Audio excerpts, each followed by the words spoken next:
his vaccinations because, he's big enough now. Oh, how adorable. And then in a couple months, we're chopping off his balls. That's great. You hear that, Nero? No more Wow. cojones for you. Just rude. quite. that was some enthusiasm on that one. Right? Yep. I don't want a fucking cat spraying in the house. Yeah, that's horrible. Really I am going to cut those balls off as soon as we can. I mean, that's So that fair. way- You just didn't have to say it with enthusiasm. Are you feeling a little attacked? Right. No. I think all men across the world felt a little attacked with that one. Yeah. Yeah, All guys right. are weird about their balls. They're sensitive. So, last time, you guys managed to escape the dragon's lair, mostly intact, with Vart carrying Fenthwick's body. You made it out without any kind of issue. You traveled south towards Wildwell. Cass still very upset over being attacked and knocked unconscious by what seemed to be Corolla. Corolla still being missing. You guys made it to Wildwell and immediately went looking for a diamond to see if you can recover Fenn's soul. Once you made it to the gem store, on your way to the gem store, some of you were interrupted by the mayor, who was upset to hear about Fenthwick's passing and also mentioned that Kroll was awake and moving around the city. From there, Cass decided to stake out the hotel, waiting to see her, while the rest of you continue on to the gem store. Once there, you went to purchase a gem, decided Fenn's life was not worth the cost, and went to leave. The mayor showed up, saying it's not right.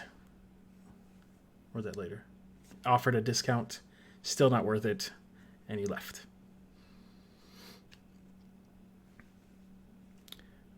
And then Cast, not hiding very well, was seen by Corolla on her approach to the hotel, or the inn, and called out to him, expecting a friendly welcoming. Instead got an arrow in her leg.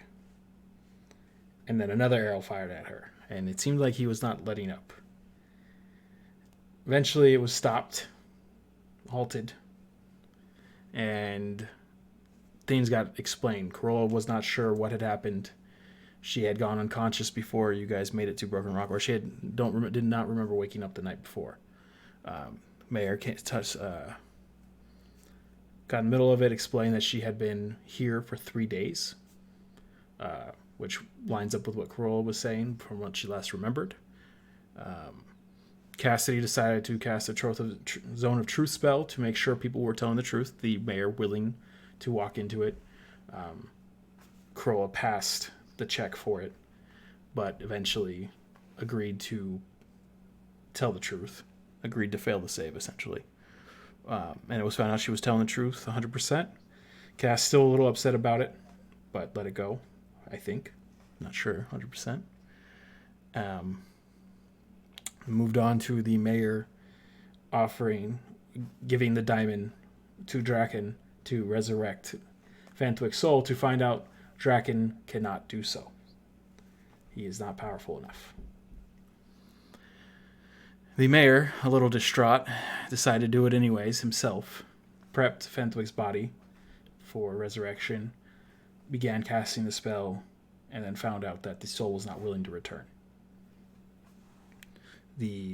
After it was decided to give Fenthwick a burial, whatever, having trouble pronouncing it right now, in the city of Wildwell, you guys buried a grave, put him in, and then had a funeral service for him, in which Vart was the only one who said anything slightly and under his breath where no one else heard him. And you all decided to move on, to head on your path to take you to Sarenvale. After a long discussion of which way you were going to go, you decided to go across the Trifell Gulf, which you believe you can stop by Avo and return the remains that Fenthwick was so diehard in getting to them. made the decision, went to go get a boat. Eglain was negotiating when Cassidy decided to step up and get a discount, or I'm not sure what. Decided to cast in the middle of the pier a suggestion spell to get him to take them on for free, whereas the captain's crew noticed it happening and the team had to, for a second time, flee the city. Oh no, sorry, this was Wildwell. Flee a city. You guys all ran out, fleeing the city, made it out of Wildwell, and then later on received a message from the mayor saying, all is well. He smoothed it over, but please don't cause any more drama wherever you go. And so you headed south, and that's where we pick up.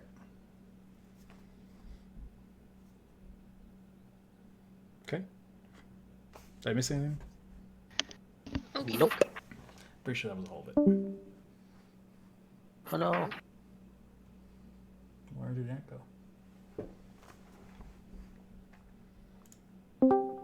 There he is. He's back. My Discord locked up. Can you say all over again? Oh, God, no. Watch it later. Did you really? No, I'm just kidding. Okay. So you guys are heading south at a slower pace than the way you came, because you aren't in. Your main objective, as of right now, is to get to Sarenville, but you know it's a long journey ahead of you, so there is no real reason to rush unless you choose to.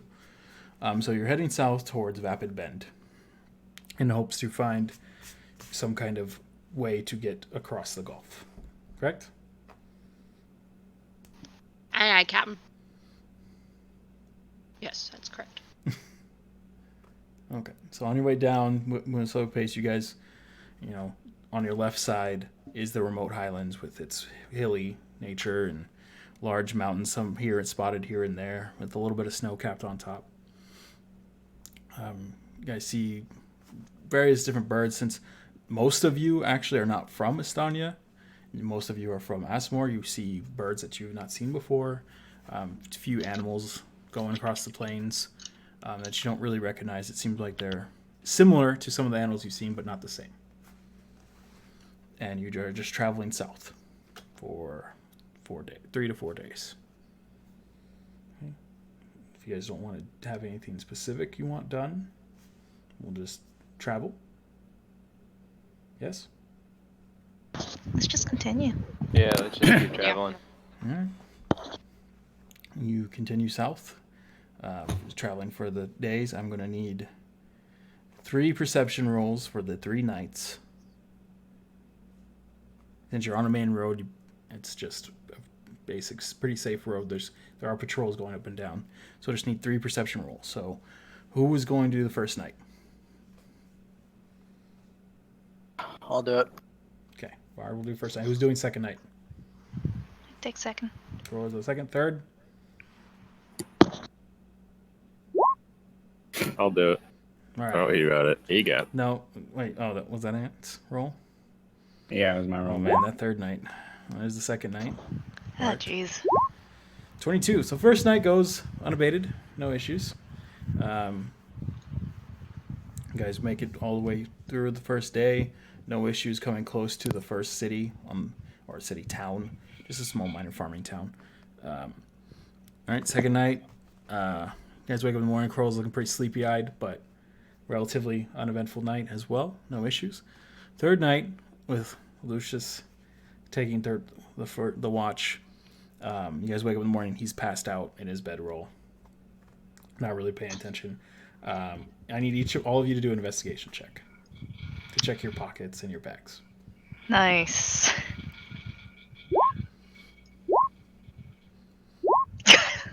I thought that was a 0. Wow, I thought all the ones and bad rolls were gone. You guys take a quick look all throughout your bags, and everything's accounted for. You got a little paranoid after Lucius fell asleep, and Varg falling asleep the first time you were robbed. But no, everything's there. No issues. You did not get robbed. I didn't fall asleep. Wasn't it you? I didn't fall asleep, but I just didn't see him. Yeah, you fell asleep. It's okay. I didn't fall asleep. Third night goes relatively late. Unnoticed, or I think no issues. Just a little, like I said, paranoid. So you start approaching Vapid Ben. Are you going to enter Vapid Ben, or are you going to move past it? So We're gonna get kicked out again. Oh, it's over. I mean, you only got kicked out when you kidnapped one of the leader's sons. I mean, it wasn't that bad. Served it.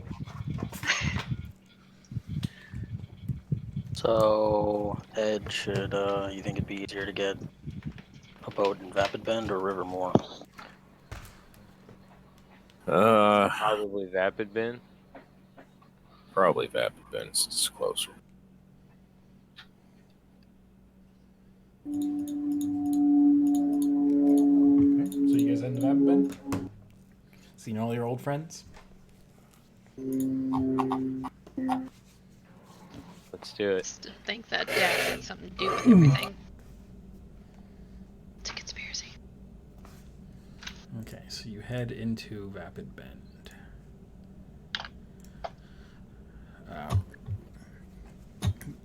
Seeing as how you made such a large mark last time you heard, the guards seem to recognize you. They seem to know of you guys, of your group, since you vary quite a bit with your bugbear and your dragonborn and your elephant.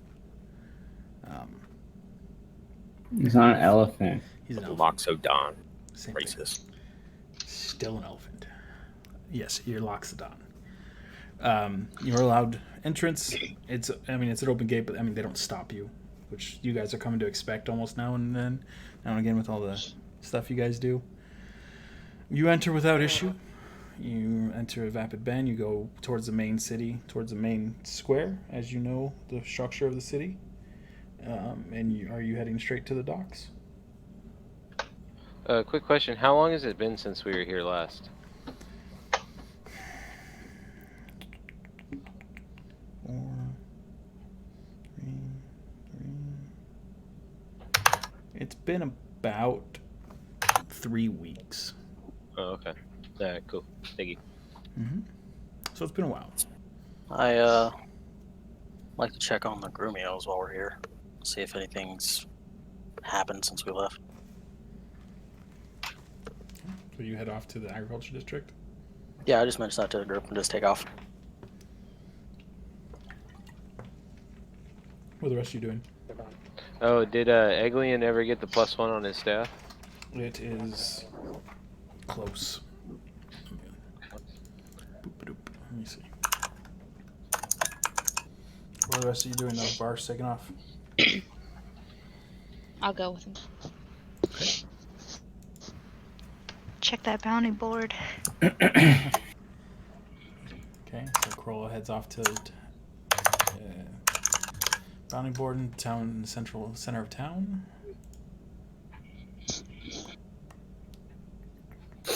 I'll go with Carl. Okay. I'm gonna stalk the overgrown lizard. God, it was one time! Roll a stealth check, cast.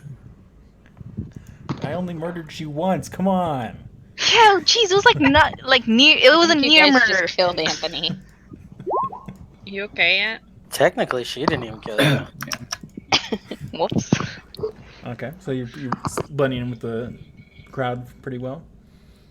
You rolled a 9 and you got a 28. Jeez. Oh no, you rolled a 19. You're plus 9. Gotcha. Okay, so Corolla. I'm gonna pull up my thing. Let's see. Corolla, Lucius heading to bounty board, Cast following, Varric and Cassidy heading to Grumios. Where are you, Draken and Edgleen going?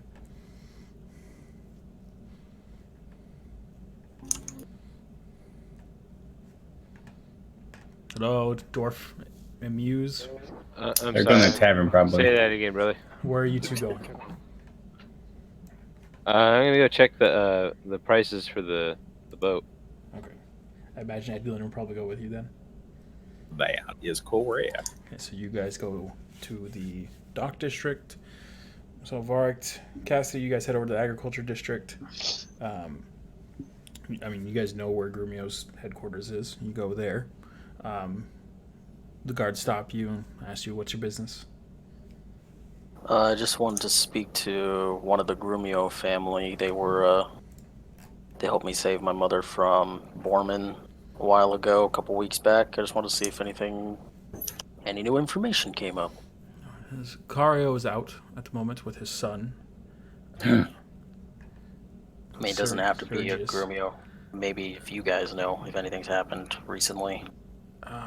Since you have left, events have been quite dull, comparatively.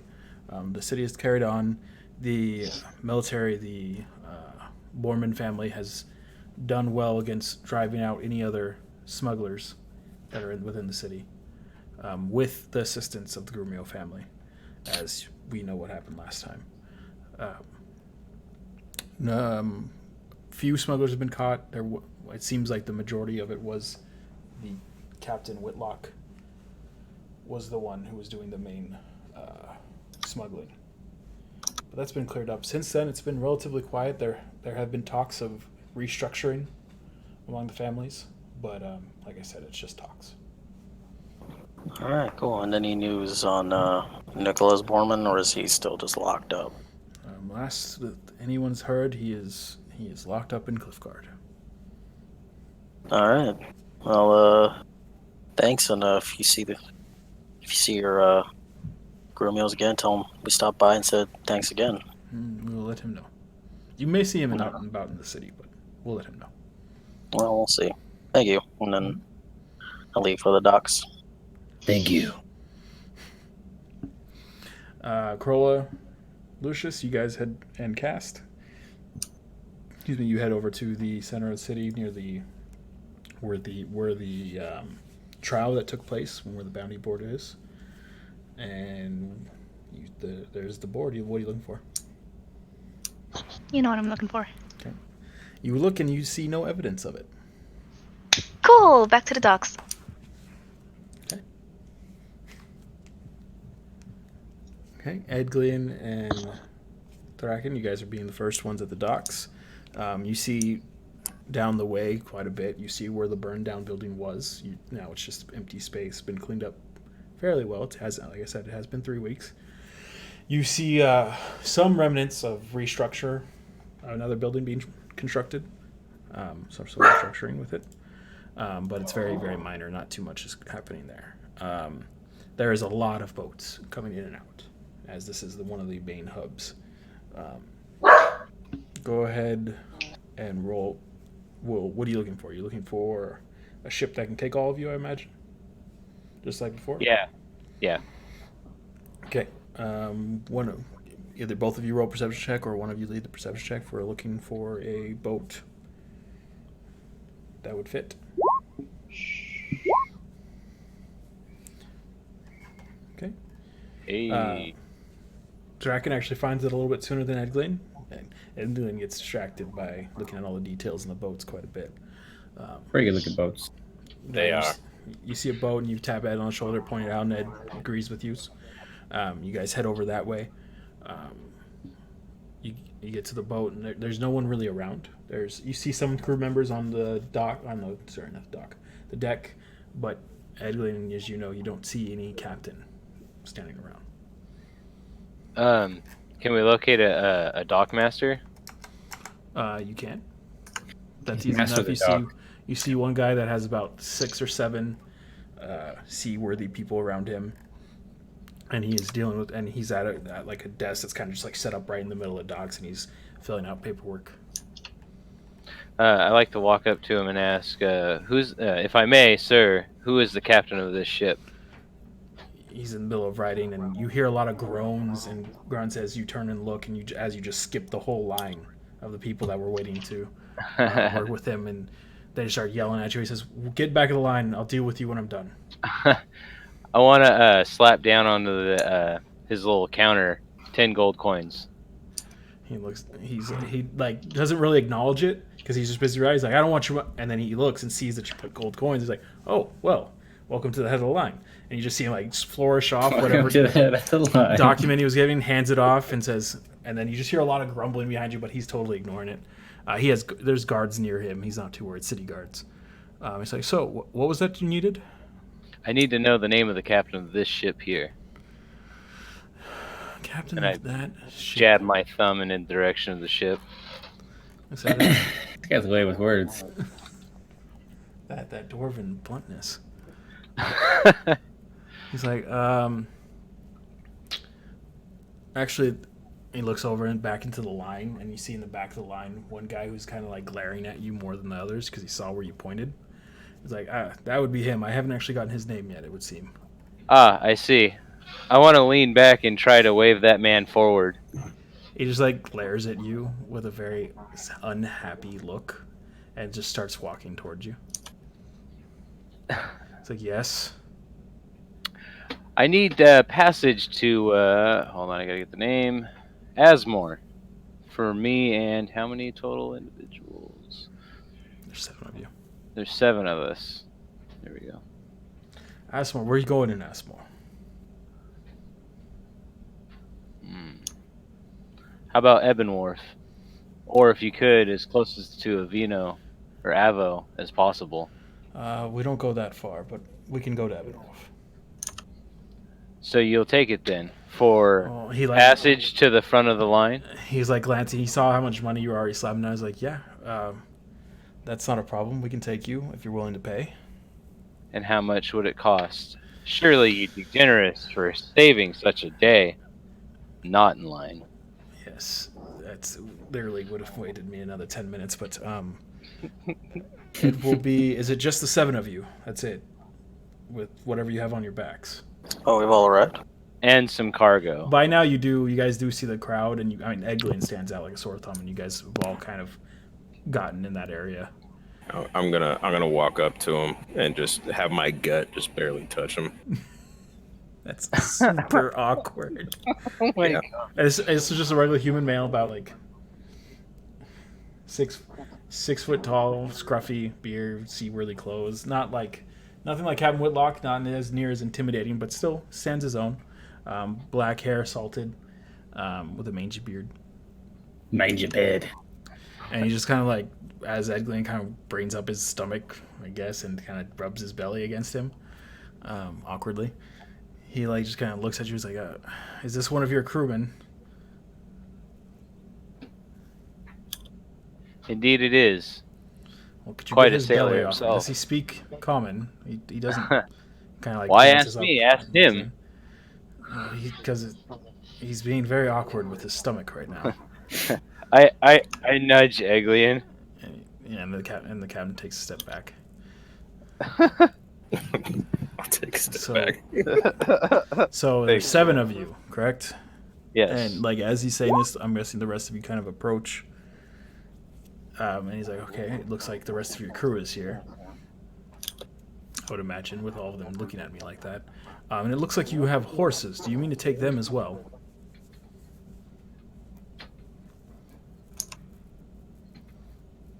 Well, don't all answer at once. Thinking. The dwarf. Slow as stone. How much to transport my pony? Each of you Lodestone. to Ebonworth. Luckily, we're heading that way already, so it's going to be 8 gold apiece for just you. 10 gold each for the horses. Even the pony. That's a very heavy pony. Fair enough. He is carrying all my iron. Very well. When do we shove off? Give me 1 day. We just arrived. We need to unload and reload. We'll just make sure to save space for your horses and yourself. All right. Well, then I guess I'll see you tomorrow. He like has his hand out. I prefer the money now. I give him my money. Takes 10 gold. So your spot is reserved. It's 18, right? What? It's 18, right? You said 8 plus. I think it's No, 8 I think it's and then 10 total, including Oh, I see. 2 gold for the horse. Okay. So 10 gold. Oh, How much is it for me? It's 10 gold for everyone. Small issue. Us. So 10 gold individually, you mean? Yes. I have Including our horses or no? So Yes, someone- including your horses. I gotcha. Would you be able to deal in trade of items? Oh, what kind of items? You want some dragon teeth? you want some drugs? I'll gladly take a dragon tooth for your passage. Man.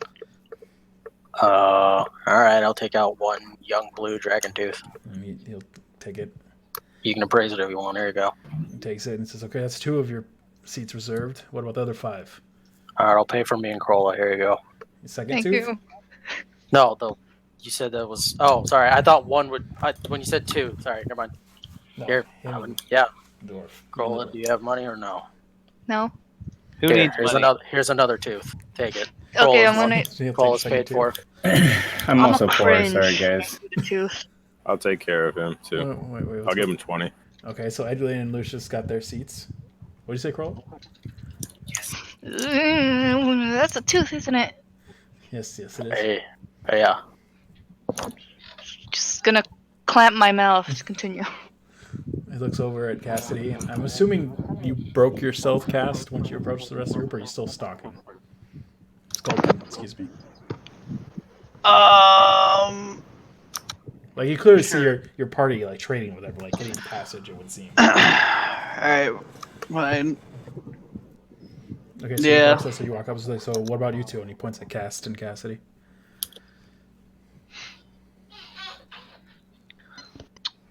I'll take whatever the cheapest option is. It's 10 gold. 10 Alright. gold? 8 without a horse. 10 gold in total? Yeah, sure, why not? Okay. Takes your gold. Cassidy? You give him Yep. gold? Okay. Yep. Jason Bring my goes, horse. great. Be here at sunrise tomorrow, and we'll be on our way. And what's your name? You son of a bitch. Almost got away without a name. Hello, son of a bitch. How are you? I really should keep a stock of names. Don't worry, I'll You call I'll me be Captain. right around. Just Captain for now. Captain of what? Captain of my boat. So your boat's name is my I'm boat? sorry. Did you want to ride or no? No, I'm literally curious, just so we know who Yeah. to. Well, once I get to know you better, then you might have my name. All right. What kind of name is my I'll make boat? I'll make a note of what his boat looks like, just in case he tries to screw us. Yes, thank you, Sean. I'm already on it. We're gonna be ready with captain of my boat tomorrow. You know what? I think I'll just hang out here on the dock. I'll wait here until morning just to make sure, I don't slip off into the night. I'll go wait on the boat. Okay, but we literally won't be ready till in the morning. But all right. That's no problem. And I mean, I'm not going to cheat you out of your money in front of the dockmaster. I won't be welcome Vapid Ben again. But I usually look over and the dockmaster's just like counting the 10 coins that Draken slapped down and pockets them. But okay, so that's paid for. You guys have seemingly secured passage. Some of you are a little more paranoid than others, but yes. So you have the rest of the day that is yours. What do you wish to do? Is there a local enchanter? I'm sure we've asked this before, but it's been a while since we've been here. There is the Phoenix Enclave that is here. You can probably they're some of the most magical people you know. That's right. If you want to go looking for like a magic shop of some sort, you can do so. They're magically delicious. But since you've been here last time, and I believe you looked already, you know there is no magic shop. But there is the Phoenix Enclave. I mean, who knows? They might lend out services. Okay. I'd like to go stop by there, Okay. actually. So Draken just takes off. I go and ask a guard. Hey, do you know a shop around here that someone might want to buy some dragon teeth? Dragon teeth. Thinks to himself. There is the general store, Sodden's Generals, and the apothecary, the Wise Blossom Potions. They Wise may Blossom be interested. A blacksmith may always. What kind of teeth are you looking at? I got some Drake canines.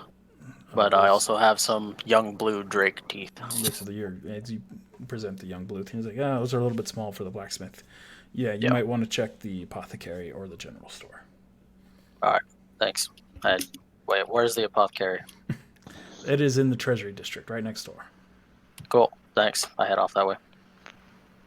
Following him. Okay. Bart, Corolla heading that way. Thraken heading towards the Phoenix Enclave building, which is in the military district. You guys know this last time because of Dylan, who you met. Which, I didn't put him in the actual city. He's in his own fucking thing. So that is Corolla, Vart, Thraken, Edglian, Cassidy staying at the docks. So Edglian, Cass, and Lucius, what are you guys doing? I will stay at the docks as well. Okay. You guys hanging out? Are you guys just hanging out literally right on the docks, or are you gonna go like to a nearby tavern or something? Like sit down right next to the dockmaster? If there's a nearby tavern that has like windows so I can see outside, I'll go there. But if it doesn't look like I can have a line of sight to the boat, I'll stay on dock. Maybe a porch. I like porch. Porch, huh? The Weeping Knife Tavern has got a pretty clear. It's like right there, right as soon as like sailors come off their boats. There's the tavern right there. It's pretty rowdy, but it has a clear view of most of the docks and a clear view of the ship. Perfect. I'll go in there and see if I'd like to see if there's any sort of stage type area, and if there is, if it has a line of sight to the docks. Go inside, and it's mostly bar because they do deal with just mostly sailors. There's no stage, but there are some tables, and there's some tables that are open with an active view of the ship. I'll go sit down on one of those and pull out my lute and just play Drunken Sailor, basically on repeat. Okay. I'll join her. Okay. Mm-hmm. You guys doing that? Let's see, and then Bart and Corolla went to the apothecary. Correct? Lucius and Cast, what are you two doing? I did want to check the board to see if there's any jobs I can. Oh, way back at the board. Yeah, but I can just walk back over there. Okay. You head back towards the board, and Cass, what are you doing? I'm gonna go to the blacksmith. Okay, you head on the blacksmith. All right, multiple directions. Lucius, you go towards the board. You see a few bounties for specific people up. Nothing you recognize. It doesn't seem like there's any jobs posted at the moment. There's a couple worker jobs, like to rebuild some of the buildings for repairs, but nothing that's really in your wheelhouse. I can repair stuff. I was gonna say unless you want to do some manual labor, but it's like a 2-week contract. I don't have 2 weeks, man. No, okay, well I'm upset. I'll go to the tavern or whatever. Back to the tavern. The Weeping Knife. Okay. Cass, you head over to the blacksmith in Yep. the labor district, the Unyielding Anvil. They're hammering away at the anvil is the copper scaled dragon, born thick with muscle, that you guys saw before. Oh shit, he buff as hell. He is pretty buff. Get some rippling muscle skills. I'm gonna feel a little awkward for this one. What are you doing? Oh shit, that's right. Yeah, right. The dragon Oh. scale. I didn't think. I would be like, not to be rude, like when he's done, I'll just kind of wait around till he's done, not to fuck with his whatever he's working on. He looks like he's idly working. He's not really intense on it. Yeah, if he's not like intent on anything, I'll go just kind of talk to him. As like, well, not to be rude or anything, and this might be a weird request, especially for a dragonborn. He but glances over, walks up to the counter where you're like awkwardly speaking. He says, "What are you talking about? What do you got?" You ever worked with with dragon scales? So do you present the scales? Yeah, I'll take a couple out. he like kind of gives you a weird look, looks at him, like, oh, it's okay, it's a blue dragon. That's the scum of the earth. I have worked with them. Damn. What are you looking for? Are you looking to make some scale mail of some kind? I mean, probably something a little lighter. Tend to be pretty mobile when it comes to combat, but so I'm not too sure what you could make with that. That's why I'm, well, here asking. I can make you some scale mail.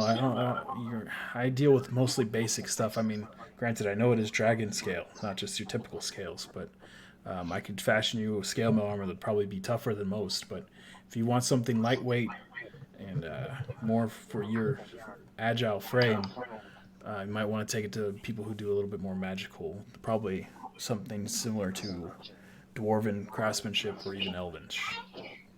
Any recommendations on where to go or what city that might be a good idea to find in?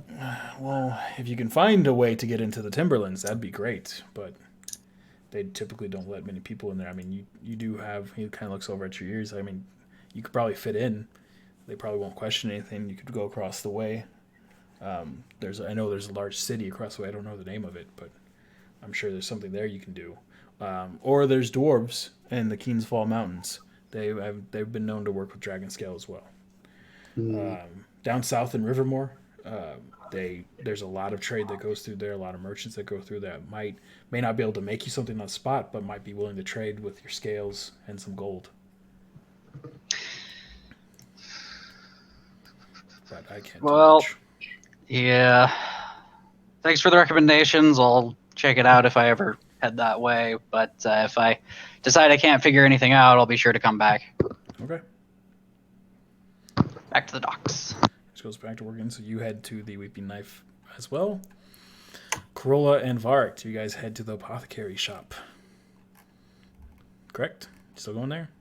Yeah, the Wise Blossom Potions. The Wise Blossom Potions. You enter, and at the back of the counter, idly staring off into space, is a youthful female half-elf.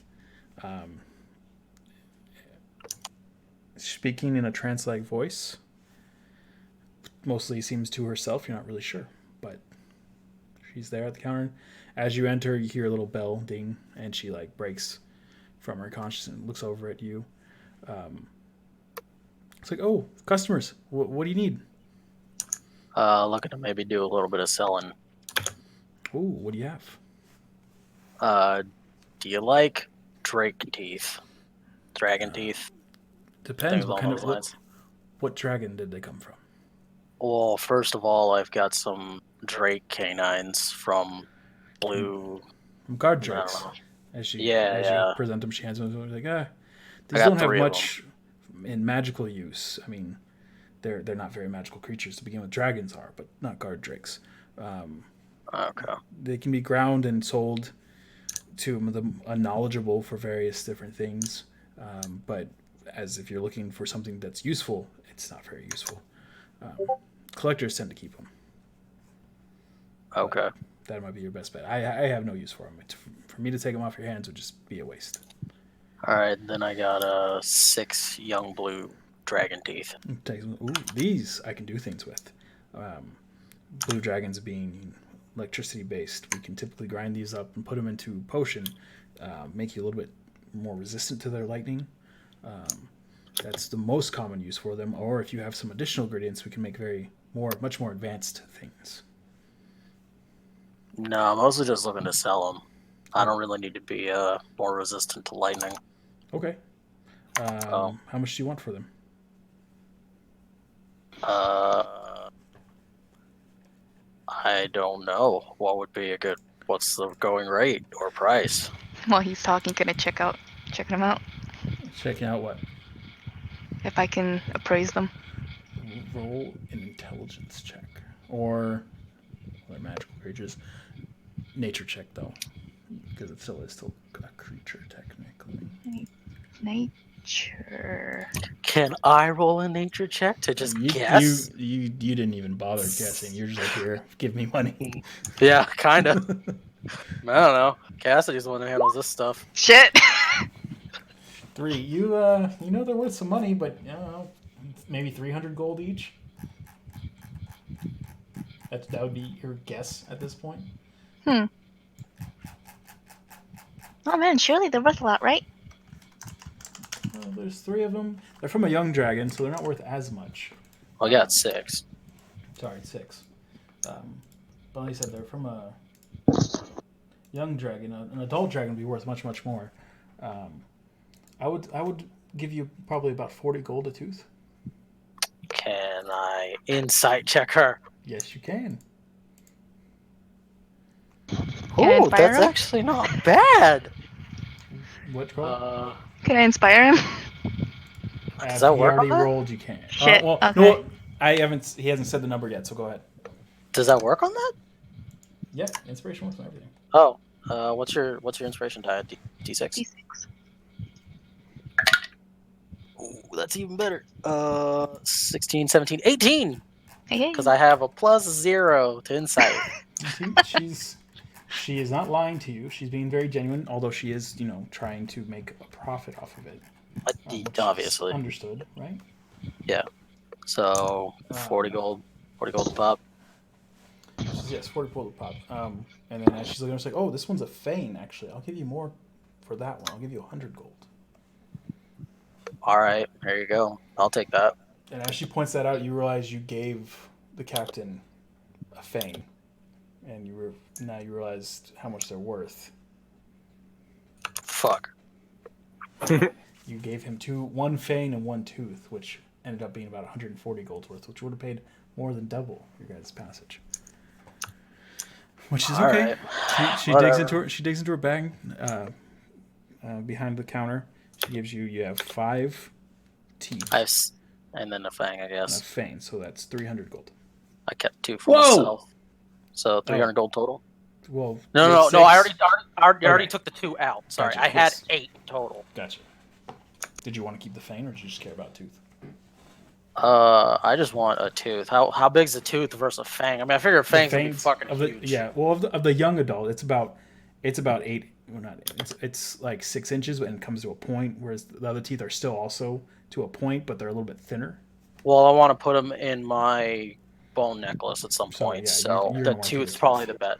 Oh yeah, I kept 2 teeth, so she's getting 6 and 6. I had 6 for now because I put 2 in a personal pile. So 300 gold. 300 gold total. Yep. All right. Deal. Okay. Thanks for doing some business. No problem. Thank you for the teeth. Yep. Anything you need in here? Nah, not really. Alright. Well, have a good day. Oh, what's your name in case we come back through here? You thought I wouldn't be ready for this one. Name shops. I got names for. Where'd it go? My name is Primrose Gibson. Primrose. All right. Nice to meet you. Nice to meet you too. What is yours? Vardic. Vardic. And you? Looks over at Krola. Krola. Nice to meet both of you. Have a good day. See ya. You said she's a half elf. Half elf. All right. Hey, as soon as we get out of the shop. Yeah, Carl, I didn't really think about that. Was that awkward, us taking the teeth? For you? Well, it's not really. As long as it's not for me, it's fine. Yeah, I didn't really think about it. If you're, we don't really deal much with Dragonborns, so I don't know how close you are with regular, full dragons or not. Real dragon. I said full dragons. I'm just gonna shrug and say, at least he can breathe the same, so I'll be kind of close. Well, learn something new. That's pretty cool. Didn't know you guys could breathe lightning or fire or whatever you guys do, so. I'm gonna let out some cold air in his face. That's pretty awesome. That's pretty cool, I'm not gonna lie. I guess we should go find everybody else. Okay. We'll take off back to the tavern. You guys at the tavern, and Draken, you're heading off to the Phoenix Enclave. There's a reason I saved you for last. Haha. So you head to the Phoenix Enclave. Doors are closed, guards are outside. It's not as big of a place as Rivermore, as I said before. But they stop you and say, "What's your business?" I'm inquiring to trade within. It's like, this isn't a market. I understand that. I'm Are here you for specialized are you training. here to see anyone specific? I can't remember the guy's name, to be honest with you. Dylan's his name. Dylan. There you go. Yes, I'm here to He-Man. see Dylan. He-Man. Dylan. He's. The guy looks over. He's like, "Oh, you were with the group that visited him after he was stabbed. Nearly Yes. killed. You saved his life. I'm sure he'll be happy to see you." And you see him look up for a second. You see his mouth move. He says, "He'll be here in just a moment." Excellent. Thank you. And you sit there and wait. Wait a minute, 2 minutes. Third minute, Dylan comes, not bursting through the door, but comes out. He's like, Draken. Dylan. He kind of looks around a little bit. He's like, "Where's the rest of your party?" Out causing more trouble, I'm sure. Oh, please say you're not actually. I already cleaned up your mess from last time. I joke. I only joke. Good. What can I do? What did you need help with anything? Yeah, I was actually interested in perhaps maybe having some arcane work done on my hammer. Hmm. I was wondering if perhaps someone inside could help. We are a small group here. Not many of us can dedicate time to enchanting weapons. Most of that is done in Rivermore, with the larger group. What exactly did you want done with it? Something basic or something more advanced? I have it right here. It's called Spell Piercer. You can smash through magical wards. That sounds very advanced. You might want to take that. Will take quite some. Where do you have? What do you mean you have this right here? What are you talking about? I'm looking at it. You want me to send you a link? Yes. Okay. Hold on one sec. Do.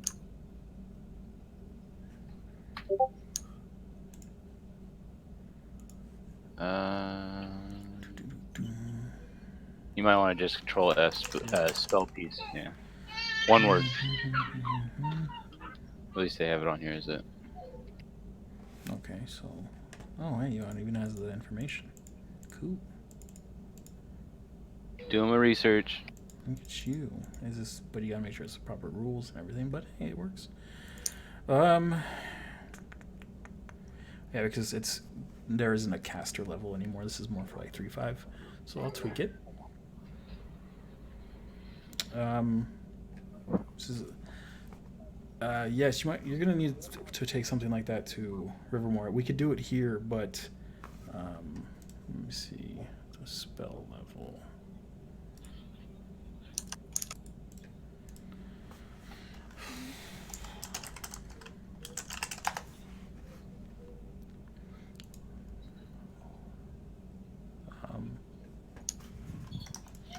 He just looks like he's running numbers in his head.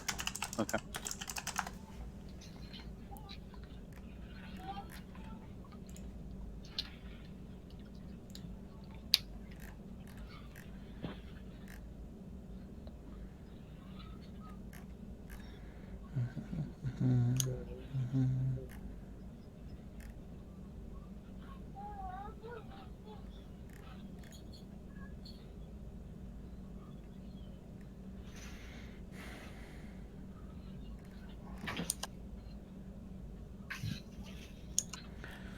Okay, so it will cost you 100.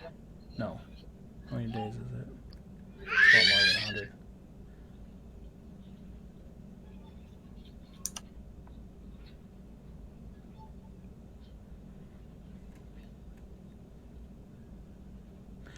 Okay, it will take, for something of that level, one of us doing so will take us about 3 years to do. Jesus. If I'm reading this correctly. Oh, no, never mind. That's a little excessive. Ugh.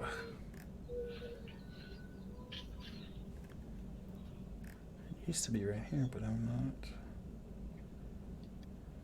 finding it. Oh, here we go.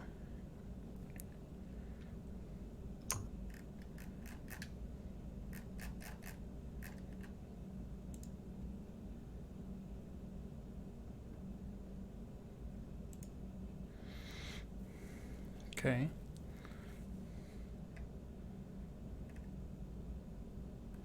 Yes. So it will take 1 week and 500 gold. Let's double that because it's actually enchanting an item versus a scroll. So 2 weeks and 1,000 gold. Jesus Christ. Yes, enchanting weapons can get pricey.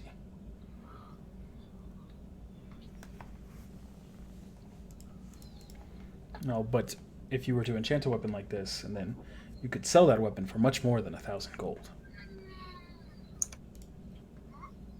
So you're really saving money.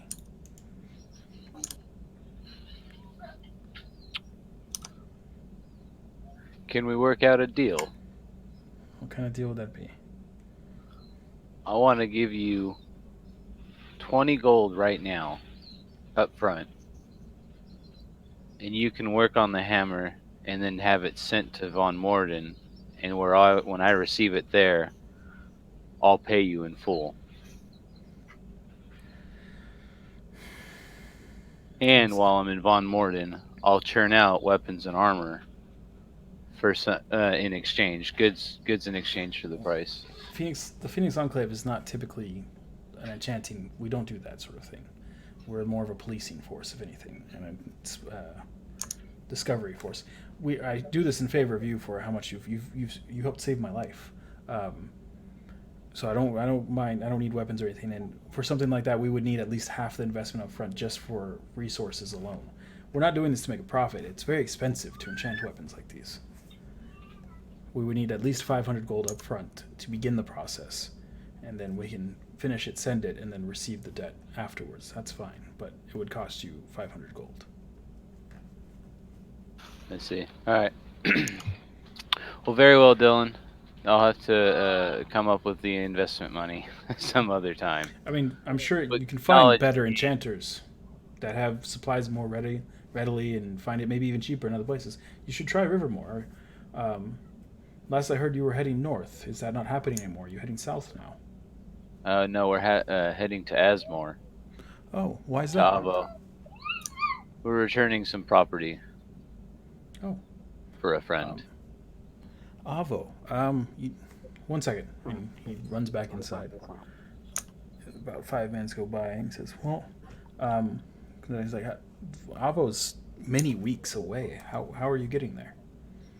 We were taking boat to Ebon Wharf, and then we would travel on foot or by horse. How about as a favor? I can get you there faster. Really? How so, sir? Well, we are the Phoenix Enclave. We are the most powerful mages in the world. Huh. We have teleportation circles to all of our enclaves. All of our headquarters. And our biggest headquarters is in Avo. And you would allow us to use this system? For saving my life, yes. My One God. problem is we cannot transport your horses.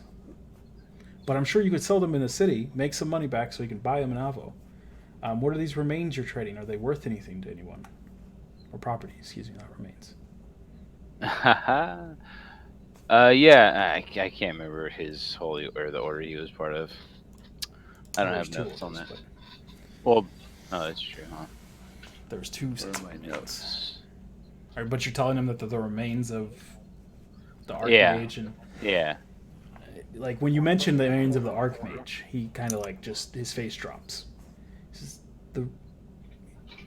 you have the remains of the Archmage. Indeed, we retrieved them.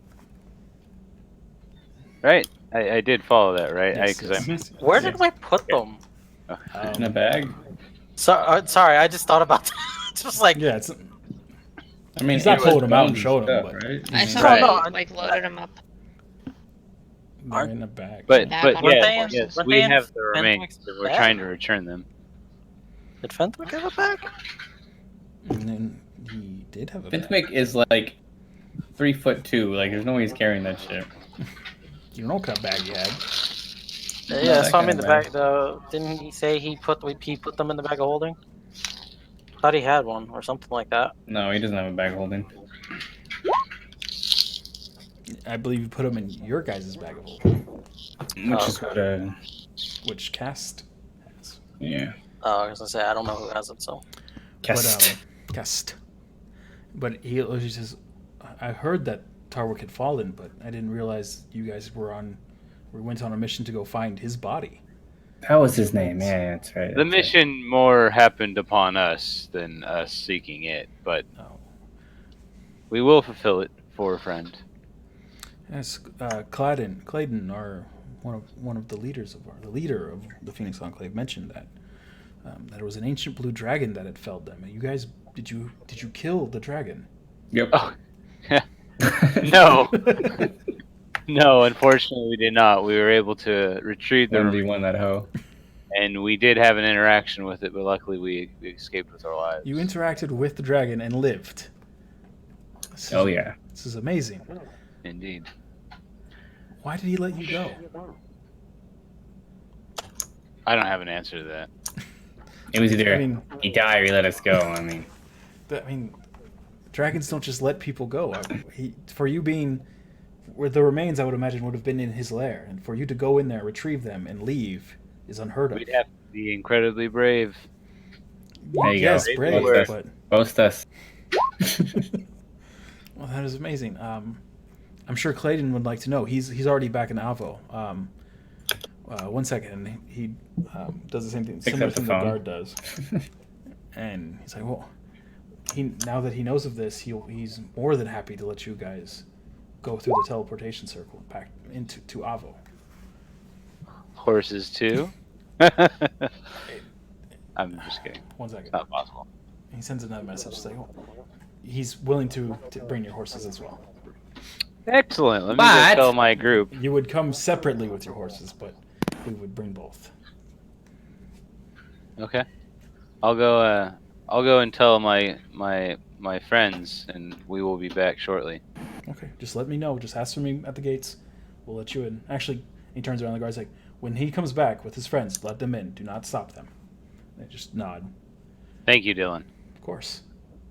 D I will man. see you shortly. See you I'll soon. head back to the group at the inn. Right? Yep, the tavern. Or yes, tavern. I'll remember the name of it one day. The Weeping Knife. Weeping Knife. Okay, so you head back to the Weeping Knife. You are the last one to arrive because you went the furthest. I went to the military Oh. district, and you have tiny little legs. My little legs are so tired. You get back, and the rest of the crew is just sitting at a table, staring at the ship like it's going to disappear. Lads, we gotta go. I have a ride. Faster than that boat. But we should try and get our money back. I just spoke to Dylan, and he's offered us teleportation to Avo right now. But all right, let's go talk. Let's go talk to the captain then. Let's see if we can't get our money back because I think I overpaid. By how much, might I ask? Well, we met this cool apothecary lady, and she said that apparently I had bigger teeth than I thought, and one of them was a fang, and it's worth a Hold on. lot more. Let me stop you right there. I'm gonna roll insight, right? Or no? What are you trying to do? I'm trying to know the price before he says it. Of how much roll those your teeth were roll your, worth. roll your blacksmithing tools with intelligence bonus.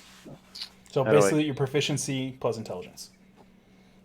What's your so? Where are you, Dragon? So if you click on Smith Tools, and it should query in Roll20. Here. It should query, ask you, and then you can drop down and choose intelligence.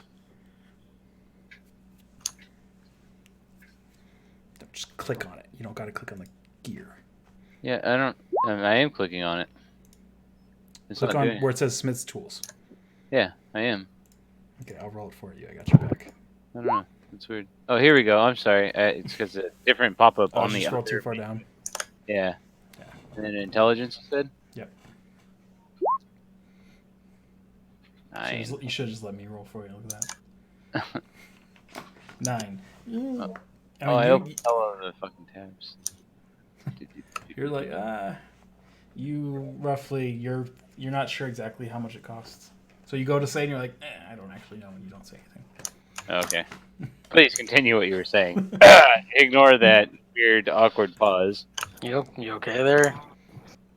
It's kinda Deep started thought. Deep drifting off. thought. That's all, my boy. No. Deep All right, thought. all right. So yeah, let's go get our money back. And he's sidesteps Indeed. the cost. Doop, doop, doop, doop, doop. That was awkward. So you're gonna look for the captain, Yes. who's helming this investigation check, looking for this guy. I am. I want my money back. That's probably true. Cassie jumps out front, hunting this guy down. Go ahead and roll. Please don't cast a spell on Can this I guy. give her advantage by holding her up above everybody? Oh, she already took off ahead of you. Damn As soon as you said you have a new ride that's free, she was off. She bolted out the door looking for him. I might yell that. You yell at her as she runs out. Yep. Don't cast a spell on the captain. Otherwise, we might lose our ride. Eh.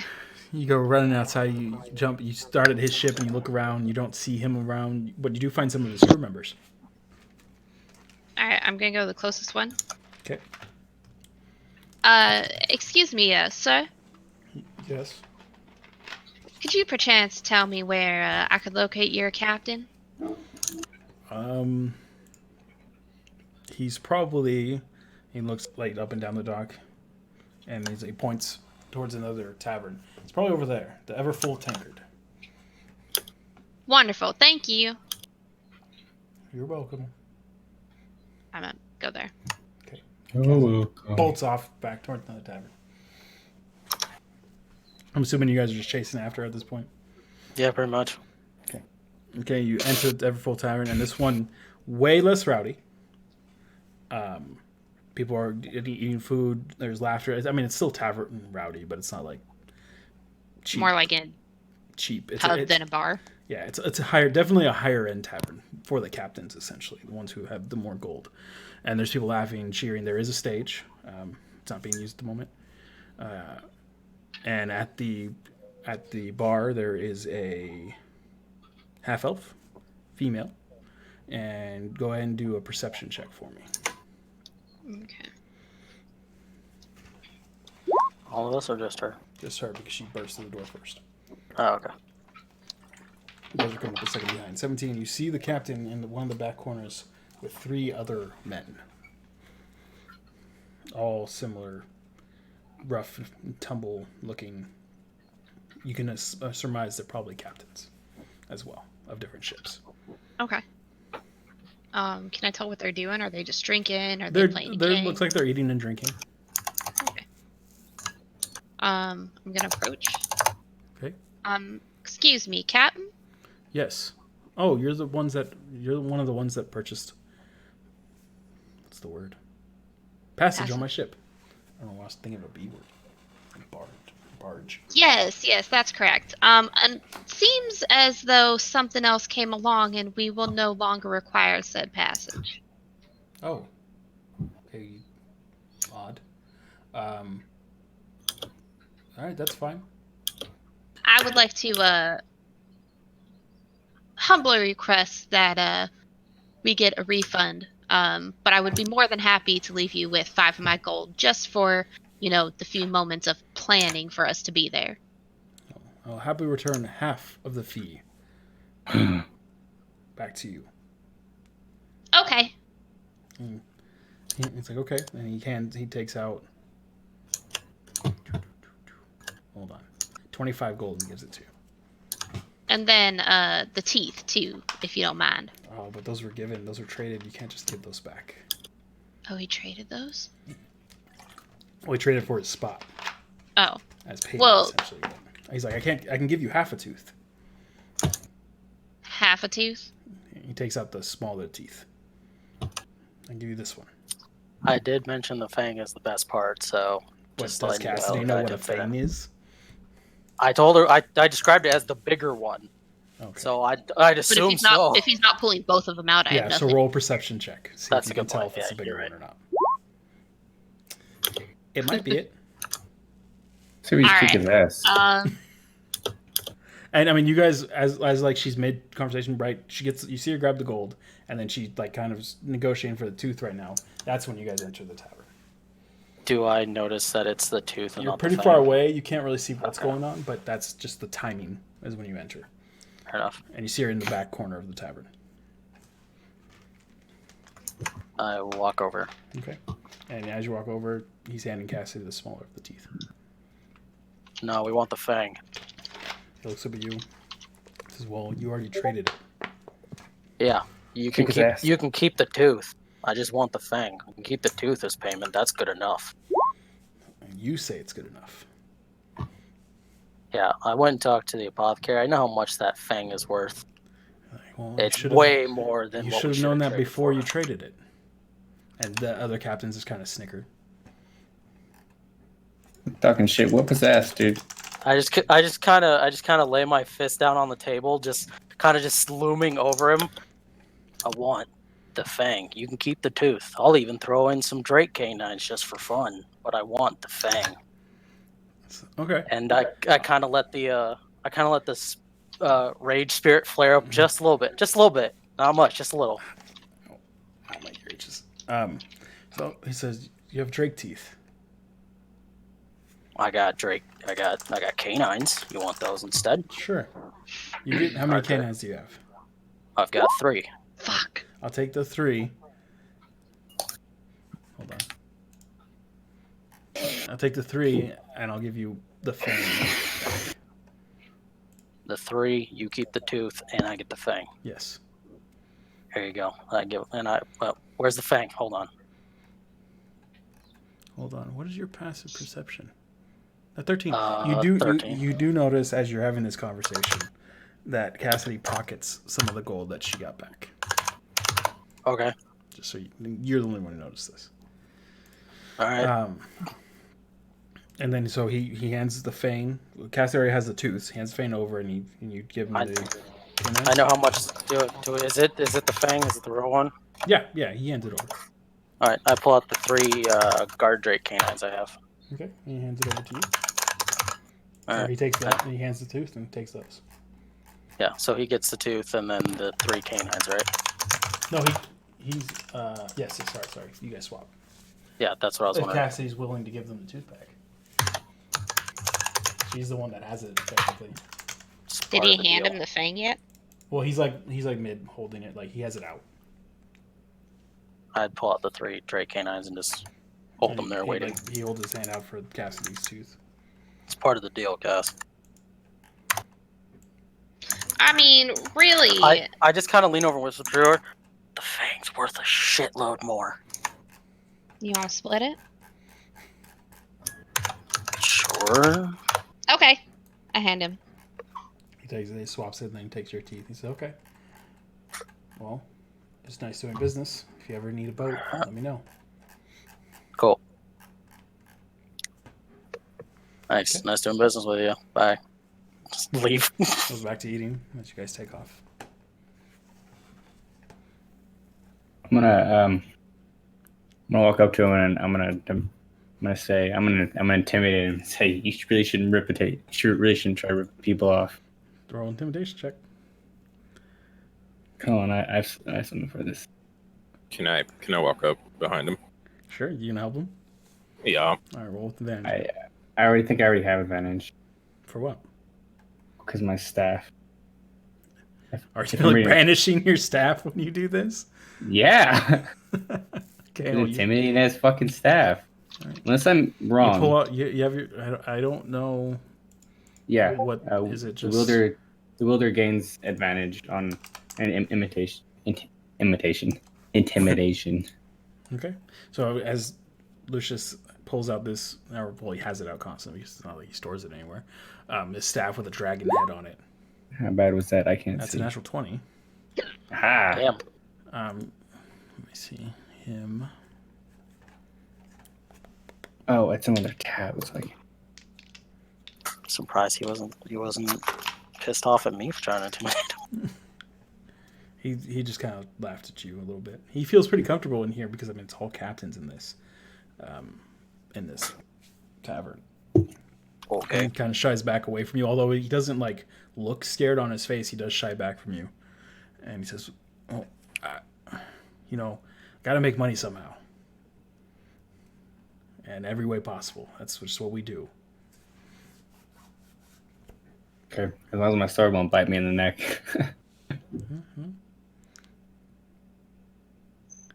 Were you trying to like get money from him, or were you just trying to intimidate him? I was trying to intimidate him. Well, I want the 20 gold back. Are you trying to ask for the other 25 gold? Was it 25? I thought it was 20. He gave half of it back, so they paid 2 for teeth for 2 people. The other 5 paid gold, which would have been 50, so half of it would have been 25. Sure. So you're asking, you want the other 25 back? He looks over at you and says, "It's like, no, it was part of a deal. Can't just ask for passage and just renege on it shortly after." Why not? We make arrangements. We make decisions are made. We surpass other passengers possibly from already saying that we have you. How much? Since I've been watching the boat this whole time, can I tell if he's spoken to? Do I remember if he spoke to any wasn't there the whole passengers, time. or did he just go straight to the tavern? Yeah, shortly after dealing with the dockmaster, he took off. Okay. So, how are you denying passage based off us being there if you're just hanging out in here in the tavern? Well, look around. We're all captains here. Who do you think comes in here and asks us for passage? This is the place to be. I mean, just sitting here with these 3 here, and he points out the other 2 guys. Like, how many offers have we all received here? And they just kind of laugh and says, "Oh, I've already got 10 people on my boat." And you got all those offers while you were sitting here in the tavern? Yes, everyone Insight knows. Come here. Okay, go ahead and roll your insight check. Fuck.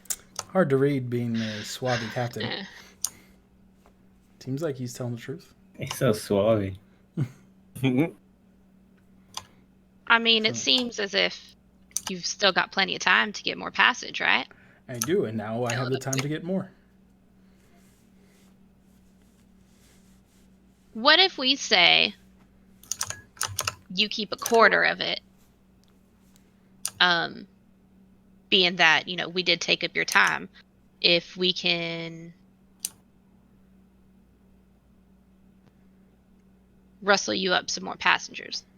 The deal is done, lass. I've already given you half your gold back. We've already done a second deal. Now you're trying to get another quarter of it out of me. Well, yeah, business is business, right? I don't need your business to get me more business, trust me. So then what do you need our gold for? Who doesn't ever need gold? I mean, you pockets gold yourself after the gold I gave you. Isn't that the rest of your parties? And he says this aloud with everyone standing there. Shoot. But Yeah, that's my share of the gold. I paid 10, I keep 5. That's half of it. I don't know how much you pocketed. I just saw you pocket gold last, and it seems like you were trying to sneak about it. Well, that is a mighty rude accusation of you, sir. Well, I'm just pointing out a fact. Seems like you're trying to sow dissent in my group for no reason. I'm not trying to do anything. You're here talking to me. I'm just trying to eat my meal. hope it's cold. I'm a throw a gold piece down. Here's for your goddamn meal, since clearly you need the gold more, and walk out. He pockets it. He's like, I'll always accept gold.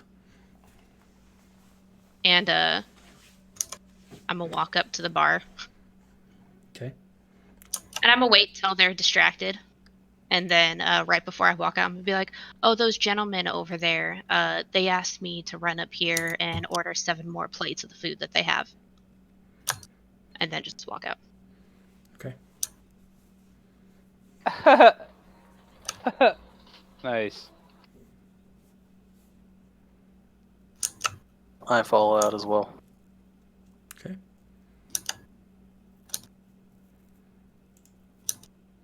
The rest of you leaving, or are you sticking around? Okay, you guys all leave. I'm gonna go back to the apothecary. Okay. Anyone going with Bart? I'm gonna split up the gold, Oh, okay. so everyone has 5 returned, I believe. Mhm. Because the teeth paid for 2, right? Yeah. Yeah. Vart and Corolla's passes were paid with teeth. Okay. God, that sounds really weird when you say it out loud. Just a little. I'll give everybody else 5 gold each. Okay. Look at that. I'll take 10.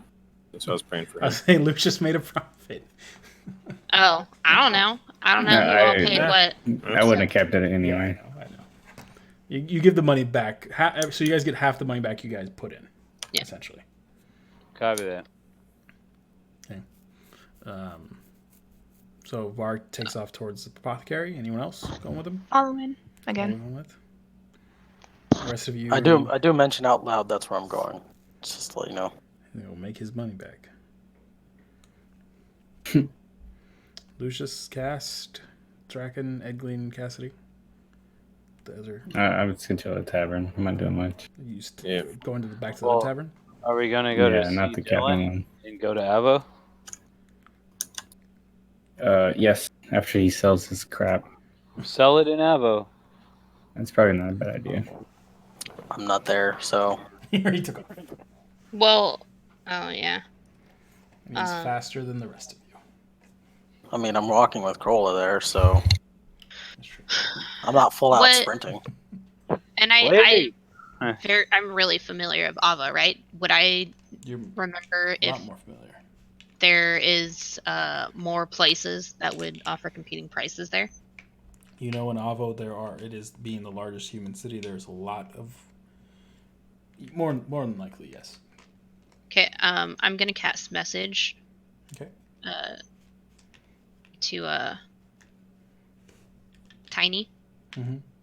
Hey, Tiny, why don't you hold on to that and bring it with you to Avo? There's quite a few more places there, and I'm sure they would compete with the pricing that's here, if not more.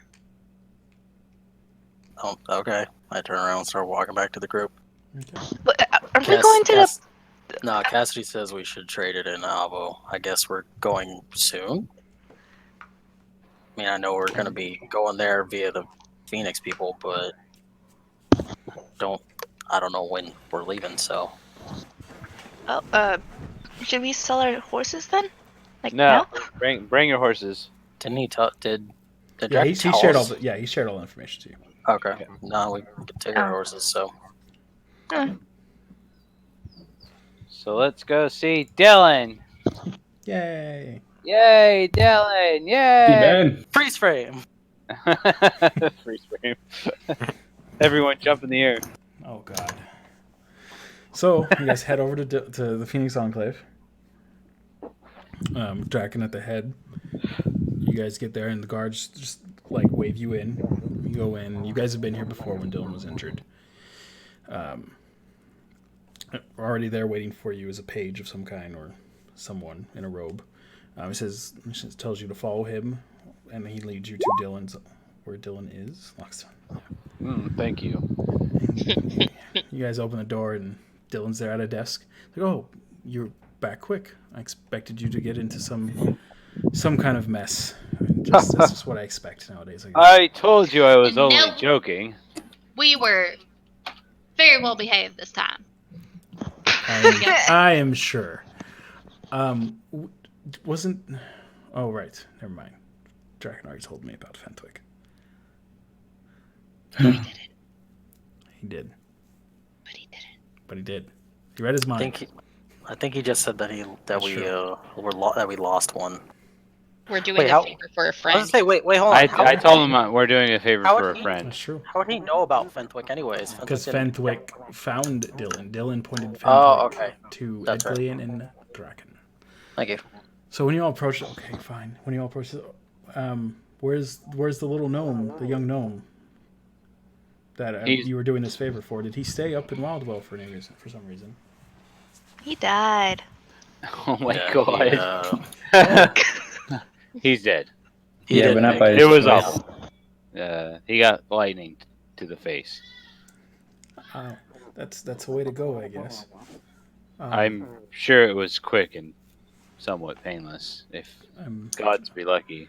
I'm sure. He was young and inexperienced.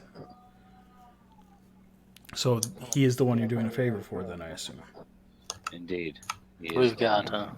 We're completing his mission that he went on there for to return the remains of the Archmage and some paladin guy, I think, Yes. I believe the paladin was a female, if I remember or a correctly. paladin girl. I don't know. I Yes. just know it's a paladin. Yes, Gertrude and Tarwick. Yes, Glenn will be very happy to hear that you are returning the remains. Did you happen to bring Fenthwick's remains as well? He was a knight of Avo. He should be buried in the capital. No. Yes, we did. Uh, Wink, wink. Yes, we did. no. We had to bury him in Wildwell. I go and whisper, we'll just pick up some dirt when we get Navo. They won't know the difference. It's a dragon. His bones I will mean, What? Why? Huh? Turn to ash. I just told him we buried him in Wildwell, but we're returning his items to his family because it's kind of hard to transport a body via horseback all the way across the continent. especially with a group like ours, where we tend to get in our own trouble carrying very a true. corpse. Yeah, so Probably we not have the a best giant idea. Loxodon who can't carry anything. They weren't referring physically. I know, I'm just joking. If Well, you that's study good. for His someone, his that's shield should Wildwell. at least be added to the halls of Fallen Warriors, for he did something substantial for one such so young to take on such a task and find you in the process. Seems like you guys are destined for greatness. I mean, if one of the Phoenix Enclave goes up to Wildwell at some point, he is buried there. I'm Just sure. watch out for a giant dragon. Well, not in Wildwell, I'm sure. Yeah, no. Please make sure to let the captain of the knights know when you get to Avo that his body is there. I'm sure they will send someone. Eh. Will do. Right. So, are you all ready to go? Yes, sir. Yep. Have any of you ever transported via teleportation before? Transported via Not what? willingly. Transported via teleportation. He looks over. He's like, oh, right. He looks over you, Draken, Lucius, and Cast. It's like, right, you were all forcibly transported, weren't you? It's a bit different. It should be a little bit smoother than what you three have experienced. But for the good. rest of you, it might be a little shaky. Shaky. Now, when you say shaky, what do you mean? You'll see. And he says, please follow me. And he leads you down the hallway and to this room. It's a double door room with runes carved into it. And he just waves his hand. The runes brighten for a moment before opening inward. And there in the center, with several other, in the center of what looks to be like a library where there's a lot of books and tomes on the walls, is a circle with triple the amount of runes that were on the door. And he says, okay, well, please go ahead and stand in the circle. Don't worry about your horses. We'll bring them in next. They will most likely be following you, if not right afterwards, definitely for sure tomorrow. All right. You I'm gonna treat stop. Lodestone with respect and love and give her a little extra hay while Daddy's gone. That deep. I'm just We'll gonna. do that. That's not creepy at all. Please enter. Step in. Okay, you all step in? Mhm. Okay. Step in. Two of the other people in robes that are in the room turn towards the circle, and Dylan nods his head, and they begin casting, chanting. And the runes below you start to glow one at a time, and then start multiplying and just start spreading out in a wave through the floor, and then the light gets brighter and brighter, and all of a sudden you just feel nothing. You don't see each of you, even though you were just standing next to each other. It's just blinding white light. And then you're gently falling for what seems to go on for minutes, till all of a sudden the ground is rushed up beneath your feet. The same ruins, although the light is already becoming dimmer, same ruins become light and are starting shrinking back into the center, and all of a sudden it's just pitch black where you are. And then you realize that your eyes are adjusting to the darkness. And as you open, you're in a room with 10 times as many robed figures. In a room 10 times as big the room you were just in. And you see 14 other circles around you. And there in front of you is in full red with the phoenix blazing across the robe, is what would seem like another Enclave member. He looks similar to Dylan, but looks a little bit fancier. The robes look a little bit fancier. And it's just, you must be the party that Dylan was speaking of. Please, follow me. My name is Clayton. A pleasure, Clayton. Nice to meet you, I sir. am Draken. I'm Cassidy. Cassidy. Vardak. Art. Ed. Ed. Kind of laughs a little bit, has a smile on his lips. Lucius. Oh, Lucius. Corolla. Corolla. And looking over at Cast.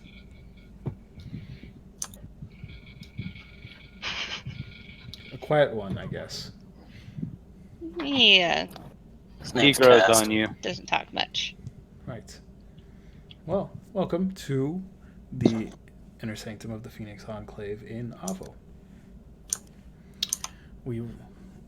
I've heard that you have the remains of Sir Gertrude Van Hammerstein and the Archmage Tarwick. Is this true? Yes, and Dylan assured me that you would reward us. Roll a deception roll. Oh.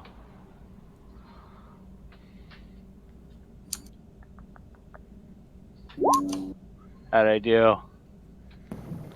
He looks at you with a smirk on his face like, no, Dylan did not. Damn, even with 19 perception or deception? Damn. He was as soon as you said it, he was already smiling. She's like, but I enjoy your enthusiasm. I'm sure King Avo, though, will reward you for bringing back the remains, for he takes every one of his subjects very seriously, and the fate of them is very dear to him. We also have some of Fenthwick's things. Right. I will call for the captain of the knights. Wow. That was for history on Avo. BT dubs. Okay. You know it's the first human city, and you know it was relatively near your home. But other than that, you mostly spent time trading north, not so much west, in the Iron Borough. Okay. To Iron Borough, not Avo. Oh, I gotta bring up my freaking history of Avo in case you guys start asking questions. And who is the person that owns this shop? Yeah. So, you guys all feel a little queasy, but mostly okay. It was a much gentler ride than when you went through the crack in the sky and the earth and etc. Etc. Etc. So, Kina Avo is quite busy today, but if you give me the remains, we'll make sure they are transported and stored safely away. The captain of the knights should be here momentarily. If you wish to refresh yourselves and wait, I know teleportation can drain you quite a bit. We have rooms ready for you after Dylan let us know. You can stay here in the Phoenix Enclave for tonight, and then tomorrow we will take you. Oh, we thank you, sir. But with all due respect, we did make a promise. We would like to hand deliver these remains. You are hand delivering them to me. Well, I think that's the point. You're the king doesn't. Fair enough. Doesn't That's take fair. That's fair. them. You guys, you have done That's fair, your deed. yeah. You have brought them to Avo, which they can be put away, buried. The Put away. Archmage Tarwick's bones will go into the tower, and Sir Gertrude's will go into the tombs with the rest of the paladins. Can I ask, do you know where Fenthwick's family might have been? I do not know personally, no. I know he was a young gnome that came to the army, the knights, recently, not very long ago. The captain, I'm sure, will have records upon where he's from. Okay, thank you. And he just leads you guys into like a general resting area. There's chairs, couches. It's kind of like a not a lounge, but similar. There's other road figures walking through, some armored figures. Since you guys were so far away, you were just kind of seeing like the lower ranks of the Phoenix Enclave. Here, you see men, or you assume men. They were in full plate mail, red metal that you haven't seen before, with phoenixes emblazed on their the little cloth thing that I can't remember the name of right now that goes across it. I'm sure Aaron would know it if you were here. Tabards, I guess you can call them. And you also see other Phoenix Enclave members in bright red robes, with some with Phoenix emblems emblazoned on them as well. You guys are just allowed to rest throughout the night. I mean, you got into Wildwell relatively late in the afternoon and dealing with the captain and everything. Actually, no, you had most of the day in the Wildwell, or in Vapid Ben, I mean. So it's also west here, right? Yes. So it's actually later than it was when you guys left. Can we travel through time? No. Technically, you did, based on location things, the way the Earth spins, or the planet spins. So it is actually darker here. Later. And you are feeling relatively tired from teleportation being your first time, not being used to that kind of physical exertion on your body through the magical force. I want to eat and then go and get some sleep. Okay. Is the guy still there? No, he left. Clayton left with the remains to go take care of them. And you guys are just in this lounge area with various other Phoenix Enclave members. A few non-Phoenix Enclavers wander through here, but not many. Maybe one or two you've seen. Are any of them looking at us oddly? Or looking at me and say like Ed kind of oddly? No. Oh, all right. Since we're in a mage's guild, do you think we can ask who the hell Doppelganger'd be?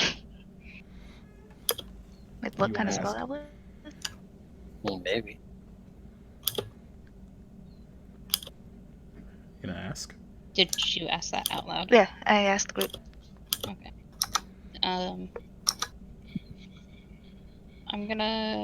look for the closest Enclave member who doesn't seem like they're in the middle of a task at the moment. Okay.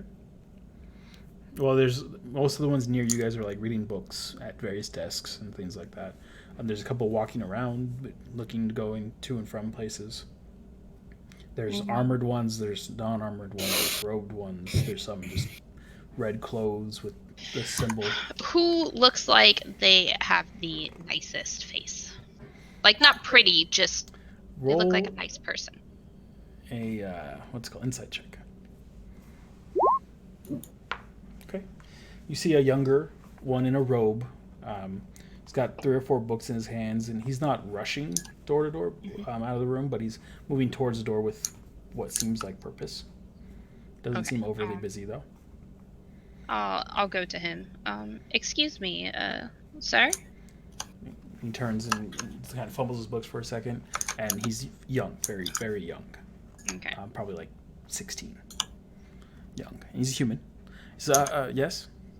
I'm sorry to bother you. You do seem a little busy. I was just wondering if you could perhaps point me in the question of somebody, or in the direction of somebody who could answer maybe a couple questions just in terms of like doppelgangers or some sort of spell that could do something like that. And he looks over and over towards some of the ones that are standing there. He's like, well, those are more elder members of the Concord. They'll probably know. Are there any of them that you think wouldn't mind being bothered by these questions? Kind of looks over back at them again. He's like, and as you look over at the three, there's one older gentleman with a long white beard, very typical wizardly looking kind of guy, bald head. And then there's a second guy who's got a short trimmed beard, it's peppered black and gray. And both of them human. And the third one is what has slightly pointed ears, youthful, not as young as this man, but younger, and has just longish brown hair, and looks to be half elven. And he says, probably him. I don't know his name. He's one of the professors. I haven't had him yet, but he seems to be the nicer one. The old man with the white beard is just rude. Understood. That tends to happen sometimes in age. You either sweeten with time or sour with time, it seems. Thank you very much. I appreciate your help. Yep. And I'll approach the nice one. Okay. He's just reading. Okay. I'll speak softly so as not to startle anybody. Excuse me, do you have a moment? So he says, yes, what do you need? Hi, I'm sorry to bother you. We were just brought over via your teleportation circle and we're on our way, but I was hoping maybe you could answer a question for me that's on my mind. He kind of gives you an odd look. He's like, sure. He like kind of looks over at the rest of your party who are just, I imagine, lounging for the most part. Pocket meat. He's like, yeah, how can I help you? And he stands up and gives his attention to you. What is the likelihood of a doppelganger showing up out of nowhere? I guess we recently had an issue where one of our friends we thought was with us and ended up hurting someone in our group, and we found out later that she was nowhere with us, but we have no recollection of her leaving and somebody else coming. The person looked like her, smelled like her. I know that's weird. Just trust me on that one. I was just wondering, is there a spell that could do that, or... How do you know your friend? How do you know it is your friend? How do you know the doppelganger is still not mimicking them? As he glances over at the group, having no idea which one of you Cassie's referring to. He's like, how are you sure? Well, after what we assume was the doppelganger attacked one of our friends, we returned back to a town, and they told us that our friend had returned only a day after we left, even though we were gone for quite a few days. And I had spoken to her, and I actually utilized a spell that would make her tell us the truth. But if a doppelganger, let's say, if they could make one clone, why not two?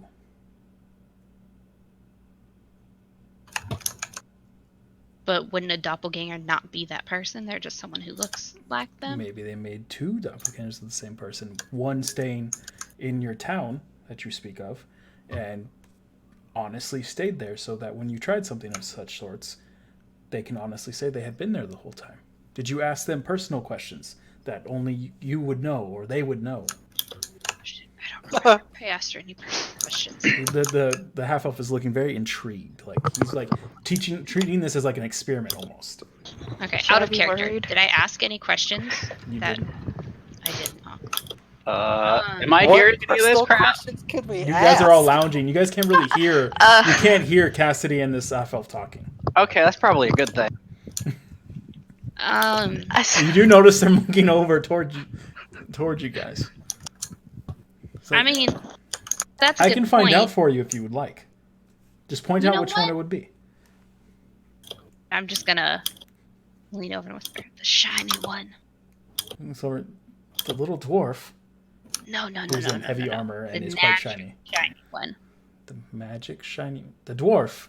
Naturally. Naturally the dragonborn, alright? Oh, right. Did I hear the dragonborn? Yeah, it Sorry, sounded like sorry, Cassidy yelled sorry. that a little loud. It wasn't, because I was whispering, so like brought it to a speaking voice, like, okay. Look Sorry, back over I and- didn't mean to. My apologies. No worries. And I tend to he forget walks. about it. He brushes past you towards beelining towards Corolla. He says, "Hi." To Corolla. Hi. So, I heard you were copied. I would just. Do you know you are you? Are you still the doppelganger? I don't know, am I? I don't know. She's a steady curse. And now, Cast, you hear this half elf walk over and asking these questions. By the way, he's like, it would depend. I mean, there's multiple different spells it could be. I mean, there's one that could create a whole new person out of someone, and they would have their own memories. So, do you have memories of your childhood? I'll make a really bad grimace and say yes. Okay, well, I mean, thoughts can be created too. I guess that was kind of a bad question. Here, 1 second, and I'm gonna look at Cassidy. He starts tracing runes in the air, and then he just casts a spell. You would recognize it, and Cassie would recognize it, as he's just casting Detect Magic. Draken, I think, would recognize it as well. And he's staring. He's like, "Well, you aren't an arcane copy, but I mean, depending on the level of this spellcaster, you could be a perfectly natural copy of yourself."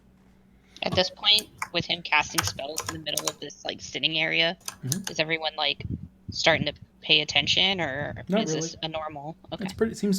No one's really reacting. It seems pretty normal because I mean, everyone you can just correctly assume they're all casters. They're all spellcasters. You're in the mage headquarters. Yeah.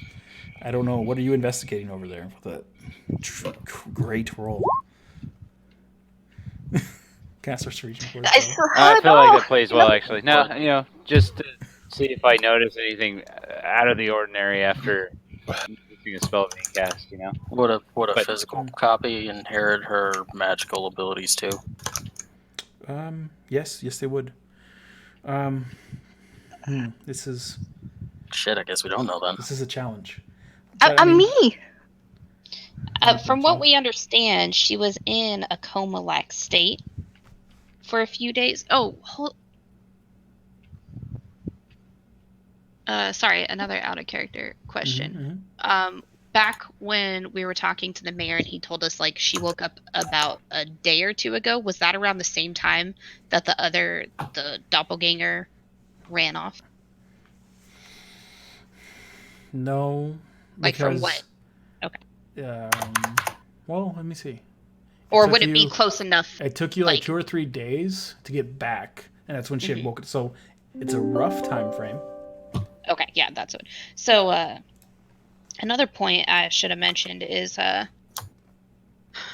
roughly around the time the person or the doppelganger had attacked our party member, supposedly, who we assume is our friend, had woken up right around then in a town days away after being in a coma or coma-like state. The spellcaster may have ended a spell he had on you or something. That is, if you are truly you and not a doppelganger. He's just thinking, well, there's one thing we could do. And if you are the doppelganger, I sincerely apologize. And he begins writing more runes, and casts a spell on you again. You don't quite. This was a lot more complex than you know. And then you just feel the magical. It kind of like goes over you, and nothing happens. You're like, Well, either you are you, or the spellcaster is more powerful than I, which would be impressive. But I would say you are you. I would say it's pretty safe. I would like to say I'm me as well. That's good. Second. Now, So, whether or not what this spellcaster did, I'm not sure. He could have simply put her into a sleep and then assumed her form. It's a very simple thing to do, and he snaps and he looks exactly like Corolla. It's so he smelled like her. yep, everything. I smell them. He smells just like Corolla. And Fucking magic.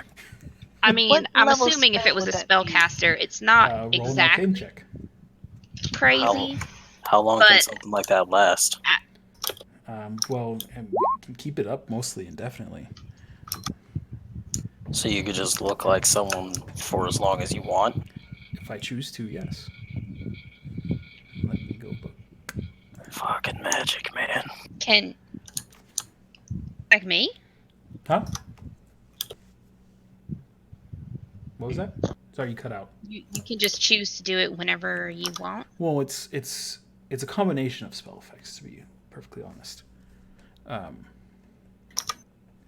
And how long does something like that take to cast? Is that something that's instantaneous? Is that something that Well, it would depend. For me, it's quite instantaneous, and as you can tell, you hardly noticed it, correct? You saw just a simple snap of my fingers. But I specialize in that sort of thing. Wait, did he snap to look like her? He snapped, and then he looked like Corolla. Oh, okay. Oh, that is really cool. Okay, I'm sorry. I'm sure you get this all the time. Can you do that and make me? Can you look like me? He looks. Let me double check and see if he can do it again. Darn you! Damn you, Scuba Steve. Damn you!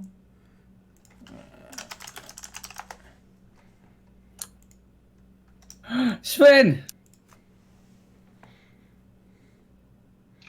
Okay. Yeah, and he snaps again. And he looks just like you. Oh, that is amazing. Okay, thank you. I was just, man, I'm really good looking. Corolla, you from your Arcana check, you know that one of the spells is actually very simple. It is just a disguise self spell, first level spell, very easy to do. The second one is more advanced. It's actually a 6th level spell that he's casting. Although you recognize it a little bit, as in it seems to be a simpler spell, but he is making it more complex.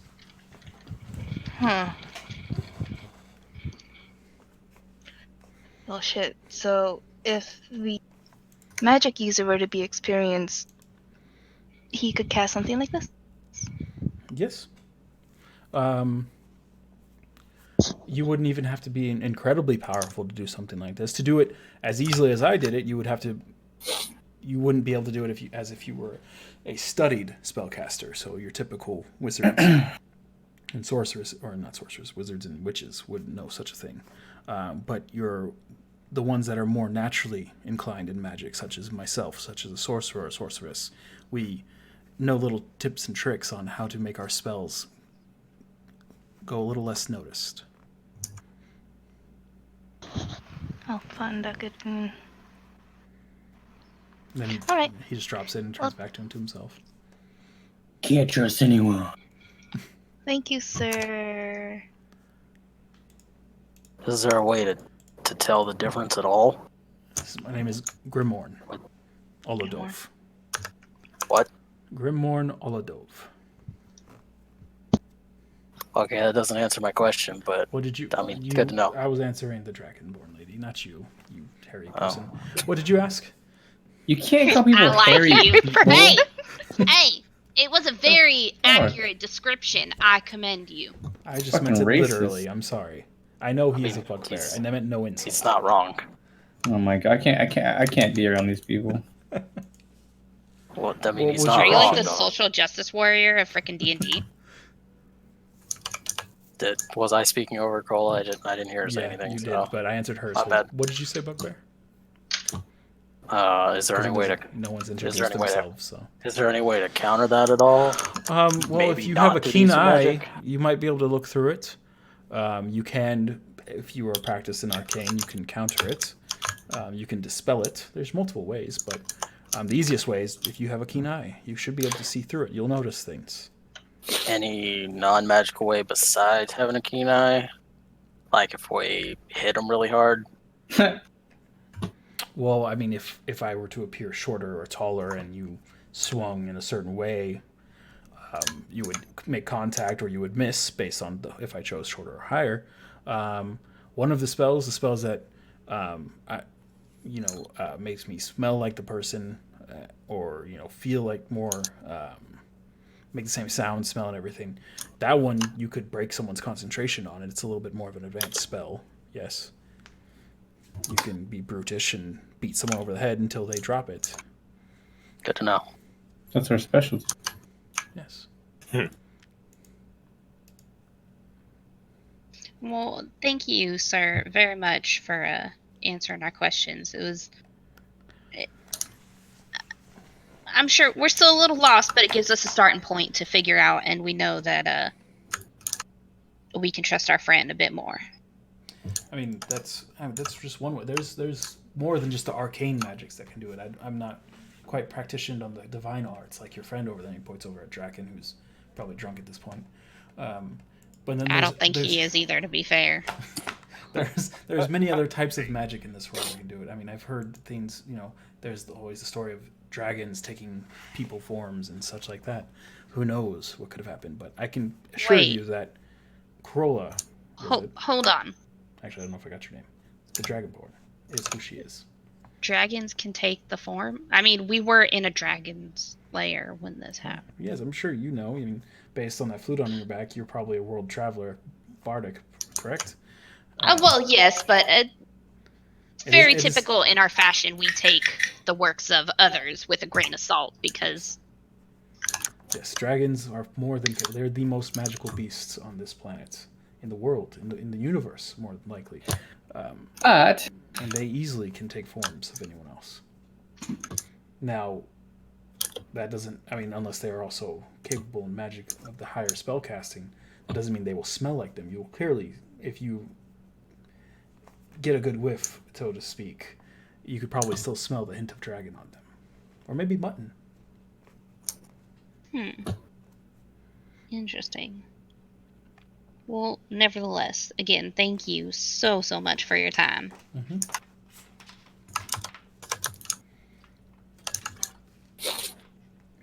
And anything else I can help you with? It's very fascinating. I mean, if anything else comes up, would you mind if I called upon you again if I have any questions in the future? I won't be here for long. I have to head back to Rivermore, actually, tomorrow in the morning. Oh, you're from Rivermore. We actually just came from. Oh, really? I mean, not Rivermore, but out that way.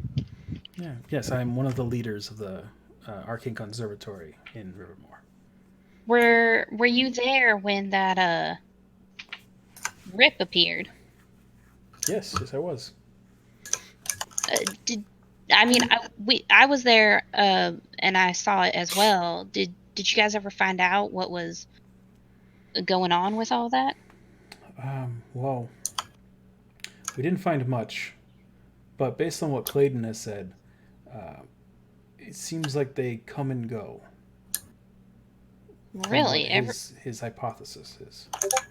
There's just rips happen, and has this happened before? It hasn't. It began happening recently. It's not something that just happens like annually or anything like that. It just recently started happening, but it started smaller, and it seems like the rifts are getting bigger, more powerful. What Clayton believes more accurate. It seems like before it was just everywhere. There was no accuracy to it. They were just opening. At first, it seemed to be they were small, so no one really noticed it. Now they've gotten bigger, and they're getting worse. We're not sure exactly what it is. Clayton would know more, and Kinavo as well has been very adamant about investigating this. There was that whole thing up north in Sarenvale where they believe they killed the cult, the cult people that were doing this. We don't believe it because it started happening. It's random. It wasn't just in Sarenvale where the cult was. Okay. What was the name of the cult? The Hand of Tyr. Was the people that killed him? I know that. There was no name.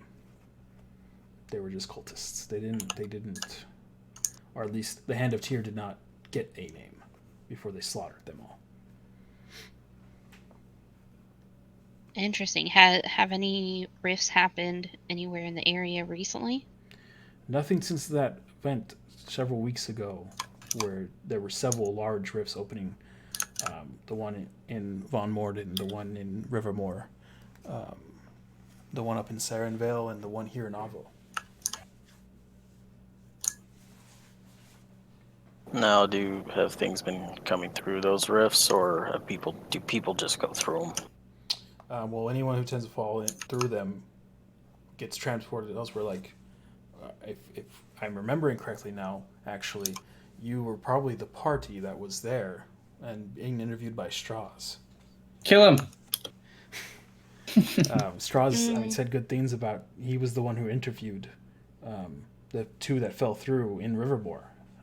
I I believe their name was Lucius, and I don't know if you got the other one's name. He interviewed more than that.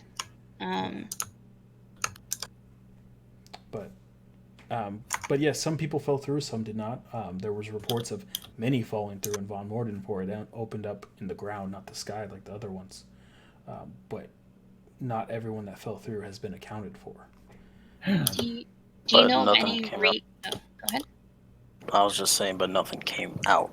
Things have come out. I mean, there was reports of demons coming out in Von Morden and demons coming out here in Avo. But, I mean, they were easily beaten back here. But I know Von Morden was overrun.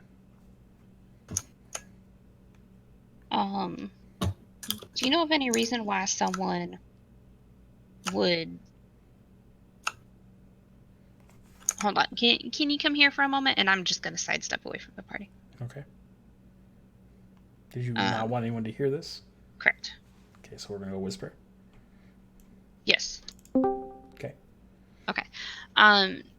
Do you know of any reason why someone may, I guess, have an aura of these cracks on them if they haven't fallen through? The magical residue of the rifts themselves are what was detected upon the people. Yes. So if anyone fell through, it would apply to them for. We found some that lasted for up to 3 to 4 days after they fell through. Actually longer. Than that, sorry. Reason I ask is that what was his name? Strauss, correct? Strauss, yes. Strauss. I was actually one of the few that he had interviewed, and he wasn't so inclined to answer very many of my questions.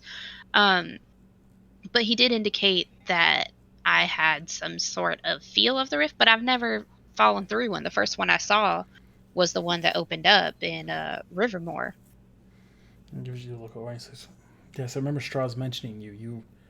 You had very faint rift on you. Let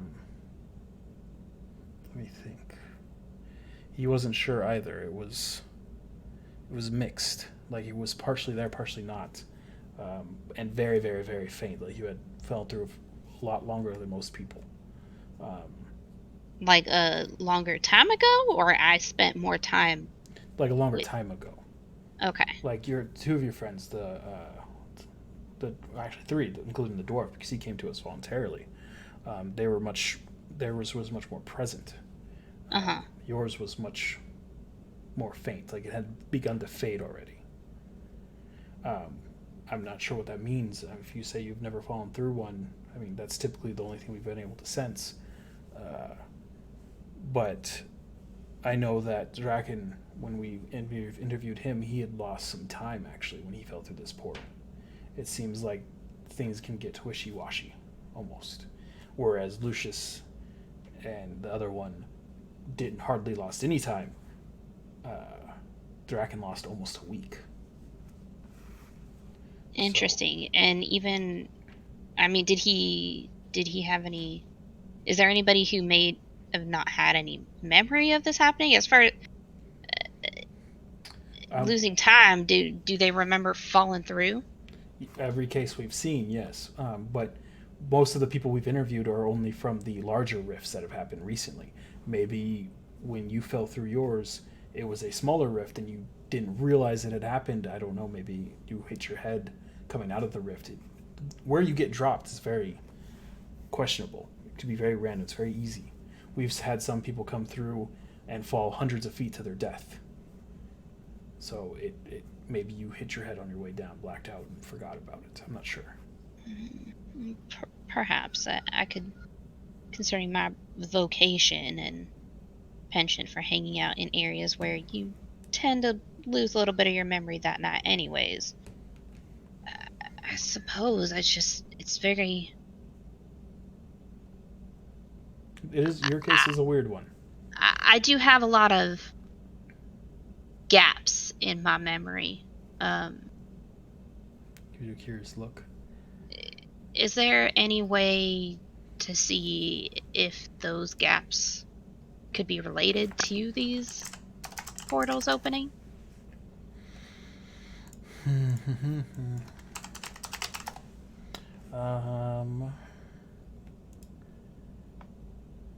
Well, we can try to correlate your gaps with events known to us. How far back do these gaps go? Oh boy. Trying to think how long it was.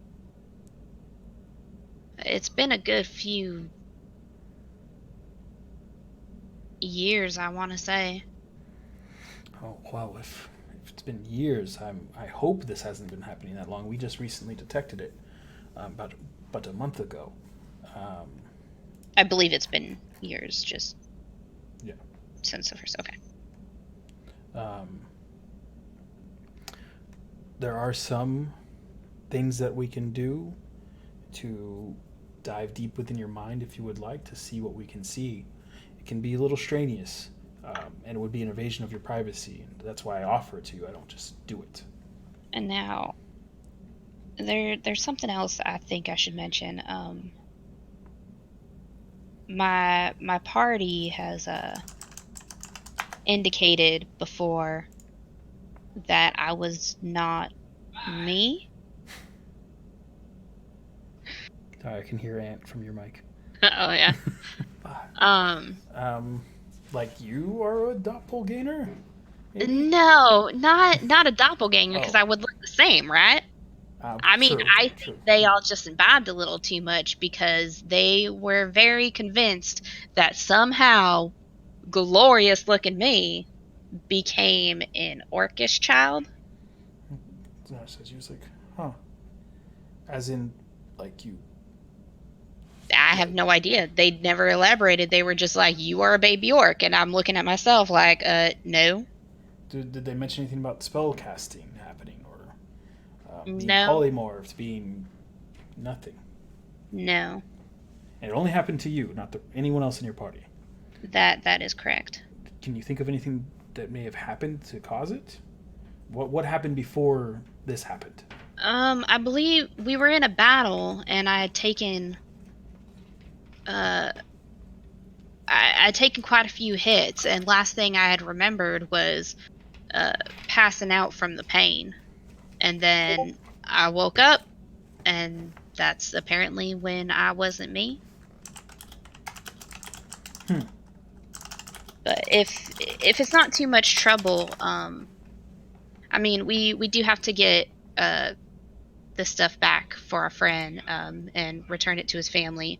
And I don't want to take too much of your time, but if there's any chance that perhaps I could leave you with some coin that can help with any research when you do find you have a little downtime. Go ahead and hold on to your coin. Part of our job is for research, and it sounds very intriguing. I'll look into this. There's many things it can be. It can be, transform. I mean, there's polymorph spells. There's high-level spells that could happen. There could be different effects. I'm just trying to think. I mean, you're not druidic. You don't carry druidic powers. I mean, typically that's animal form, but maybe they mistaked an orc for an animal. I'm not sure. But you don't have druidic powers, correct? No. I'll do some research. I haven't heard of humans just transforming into orcs before. That's very strange. Yeah, which is, I'm convinced they must have taken a few hits as well, and They may but have. I didn't think too much of it until our other party member was not her, and it two of our party members seemed cause for concern, but True. I didn't want to stir up any. What is your name? Cassidy? Cassidy, if I will do research, and then now that I am familiar with you, I know you, I can message you from anywhere across the world. I will let you know if I find anything. Wonderful, thank you. And again, I really appreciate your time. If there's anything that I can do to help repay you, please let me know. Please, knowledge is more valuable than any coin you can give. Well, in that case, perhaps I'll keep an eye out for some scrolls along our travels. I will be happy for them. Thank you. And I'm sorry, it was incredibly rude of me. I was just very curious. And what was your name? My name is Grimorn Oladov. Grimoire and Oladove. That's correct. Okay. Sorry, I was just lost in thought. I believe you had introduced yourself earlier. I did. It's not a problem. I can understand. You seem to have a lot on your mind. Yes, that's true. Especially with this group of interesting folk. Yes. Perfect. Thank you. Thank Not a you problem. again. And then I'm going to return to the party. Okay. As Grimorn and Cassie step back to the party, Kroll clearly didn't overhear anything with your perception check. And I don't know why Cass is posting spider horses, but Oh god, I'm scared to look. it's not. It's safe to look. The second one, though. As Grimorn comes back, he bows and says, "Well, good luck on your travels. I hope you need what you need. Have what you need. Not need it." Thank you. Yes, I believe we do. And he begins to step away. Wait, Oh, before one more. Oh, He turns and with Cassie and Kroll both calling for him, "Yes, what do you need?" go ahead, Shiny. You can. It's a small question. I need him privately for that. You can ask. All right. So, I was just gonna ask where the exit is, so if you need to speak with him. I overheard Clayton saying you will be our guest tonight. You can just wait here until they'll come get you if you wish to go to bed. There's very certain you don't want to wander around here very much. You don't know which dimension you may walk into. Sounds familiar. And he looks over at Kroll and says, and he waves you on, start walking away. Correct? Is yours private as well? Yes. And are you going as far as Cassidy walks, or are you going further? Y'all are snooping. You can't. I know. That You and then guys shouldn't set have it up. rolled already.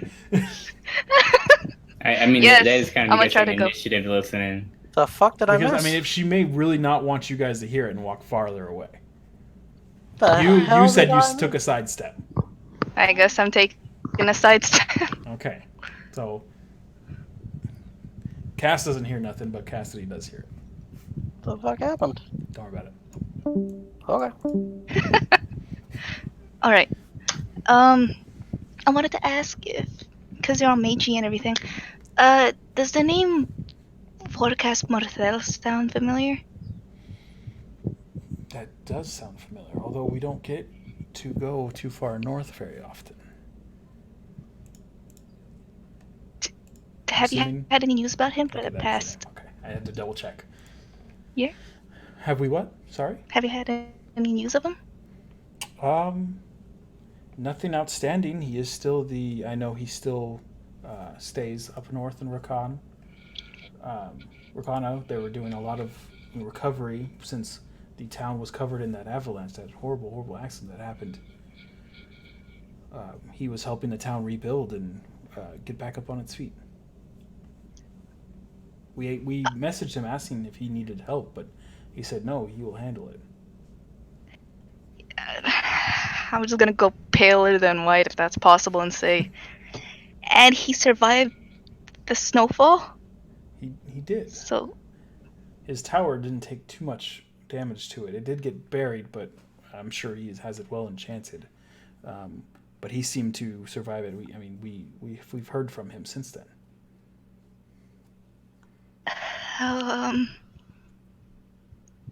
should I Before you say anything else, you go Has ahead he and roll a said perception check. You roll a perception check. oh shit.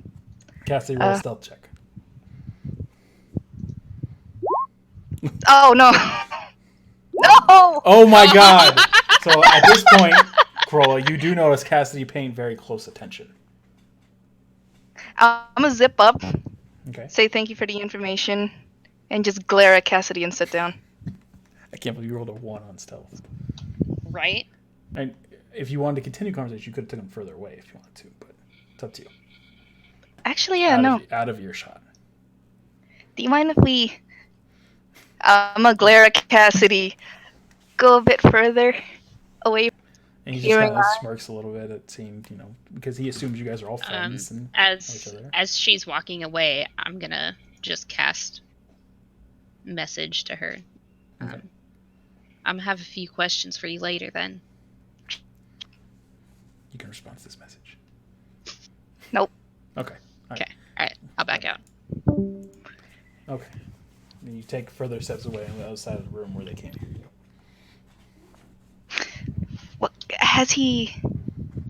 What kind of news other than the rebuilding has he even said? Has he mentioned anything? He hasn't mentioned anything else. They've got most of the ice removed. They are starting to rebuild buildings. They've gotten most of the dead out of the city and buried. And they've mostly just started rebuilding. He's doing what he can, but he's only one person. He refuses to accept our help. Sounds like him. Yes, he's Up, very but proud. he's sticking his ass. Oh, he kind of notices you very unhappy. He's like, do you know him? Would it matter if I did? It just seems like you have something against him. Something personal. With his personality, who wouldn't? I mean, he comes off as very charming to most of us. Charming! I'll just break out laughing. So I'm guessing. Oh, you know, half the the time he fakes it. Well, we don't interact with him very often, but when we do, he seems to come off as charming. It does not surprise me at all that is not his true self. He does think highly of himself. I know that much. A little. Have you sent any packages up to Rakana or to him specifically? No. That is one of the few places of the Phoenix Enclave does not go. Being primarily a dragonborn civilization, they refused, and which we understood 100%. Of course, we don't hold any ill will against them, but we don't have a headquarters up there. So when he denied our aid, we check in with him from time to time, but that is it. We deal more with Icemount than Rakan and Rakana. Again, we don't have a headquarters in Icemount, but we deal with the dragonborn sorcerers and wizards in that area. All right. Then I know this might be a little silly, but next time you come into contact with him, is there any way to tell him a white dragonborn said hi? Sure. Would you like me to give him your name? I don't know it yet. What is your name? My name's Krolla. Nice to meet you. Nice to meet you. Tell him Krolla still plays the airbags. Did you ever play for him when you were younger? We had an acquaintance who played for him a lot. Okay. I will let him know. Okay. And then walk back. Okay. Japan? We're just gonna look at all of the dragon turtles. All the dragon turtles. Oh my god, that one. That's Kroll it. comes back That to you one- guys. Oh my god. That looks cool. That's my favorite. That's Yeah, scary. I like that one. I want to pet it. That's a legit scary ass dragon turtle. But it's a little on the small side. It is. Yeah, they all are. They're all on the small side. That's Nick's size right The there. island Ed's one The size. island one's about accurate. Yeah. Although it doesn't look very dragony, it just looks kind of a little turtley. Yeah. Not as scary. Yeah, but the other ones look kind of like babies. I mean, the Although- top one, I think it's like the person is in the foreground, so they're Yeah, hella that's true. close. Actually, But the I think, bird's yeah, in size. those are a little bit bigger. Probably not like an ancient dragon turtle, but dragon turtle nonetheless. The third one looks pretty big. Those are tree stumps on its back, to be fair. Mm-hmm. Yeah, that last one though is That terrifying. He's like a baby dragon turtle. So It adorable. looks so adorable. I agree. Mama. All right, so Corolla. Not the mama. Corolla comes back to you guys, and you see. He's got a complicated name. I will never remember it 100%. Grimorn, heading back to his desk and pulling out his book again and begins reading. And you're all lounging. Draken seems to have dozed off before two pages come and gather him up, wake him up, and carry him off to his rooms. So, what was that all about?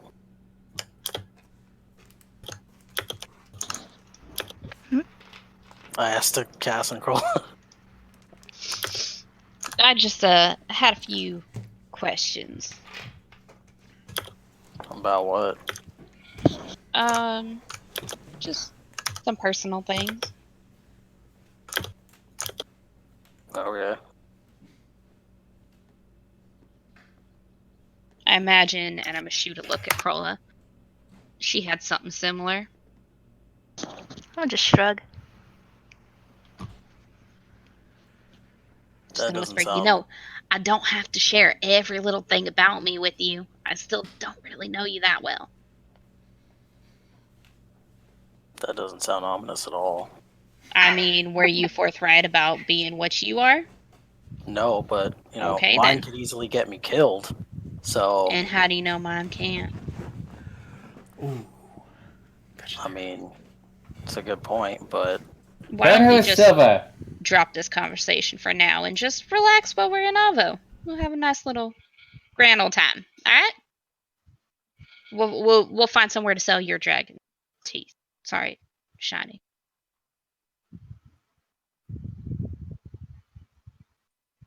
Cue awkward ass silence. Damn.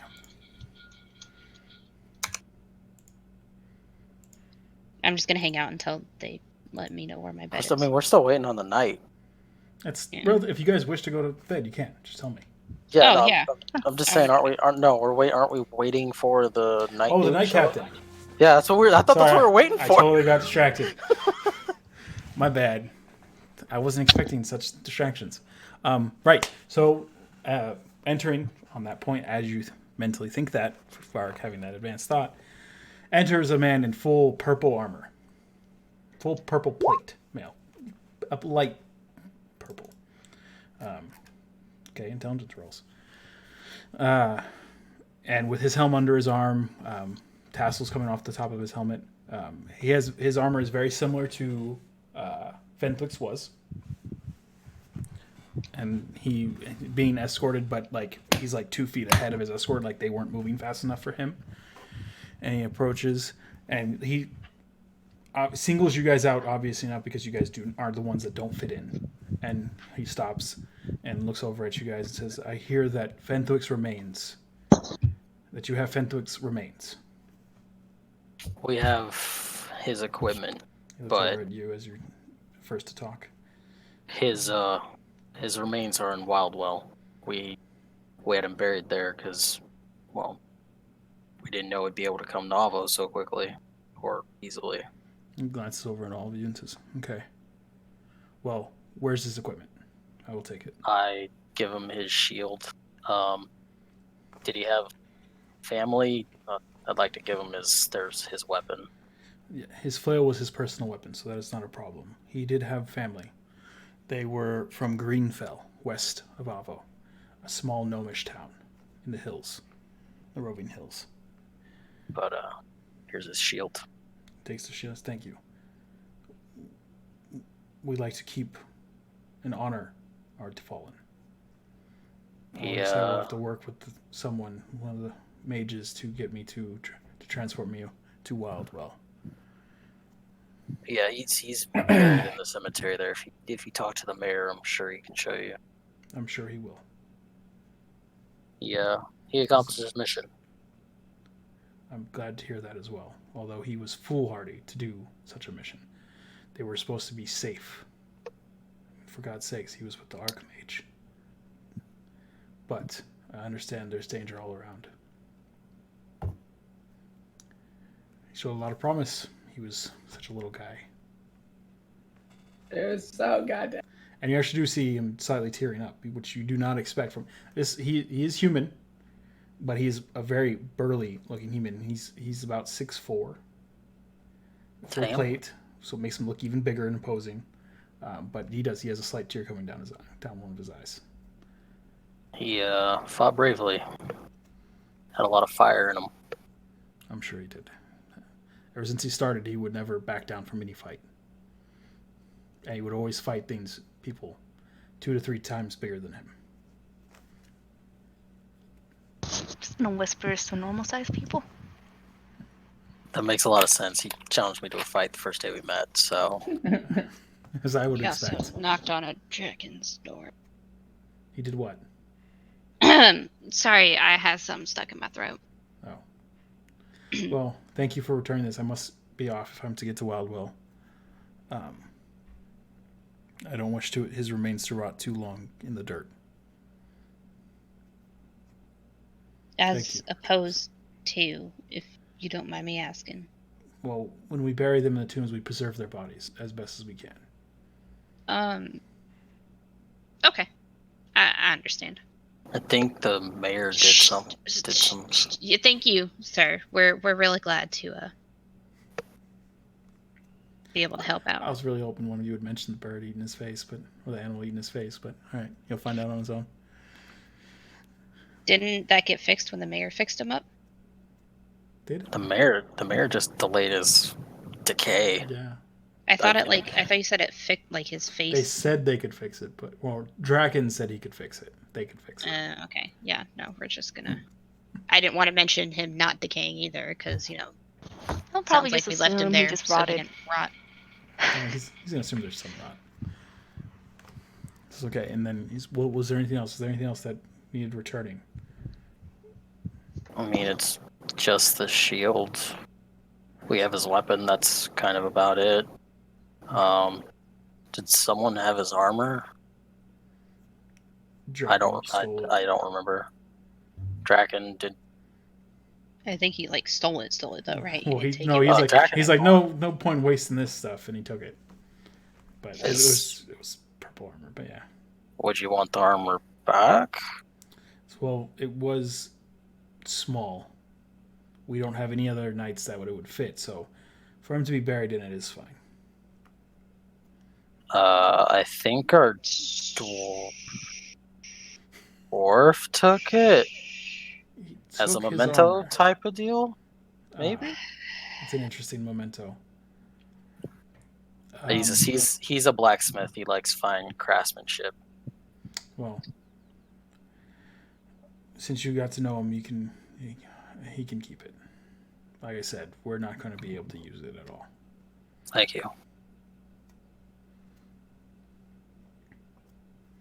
Was there anything else? Just his weapon, as far as I know. Okay. Well, thank you for this. We'll make sure to recover his body as soon as possible.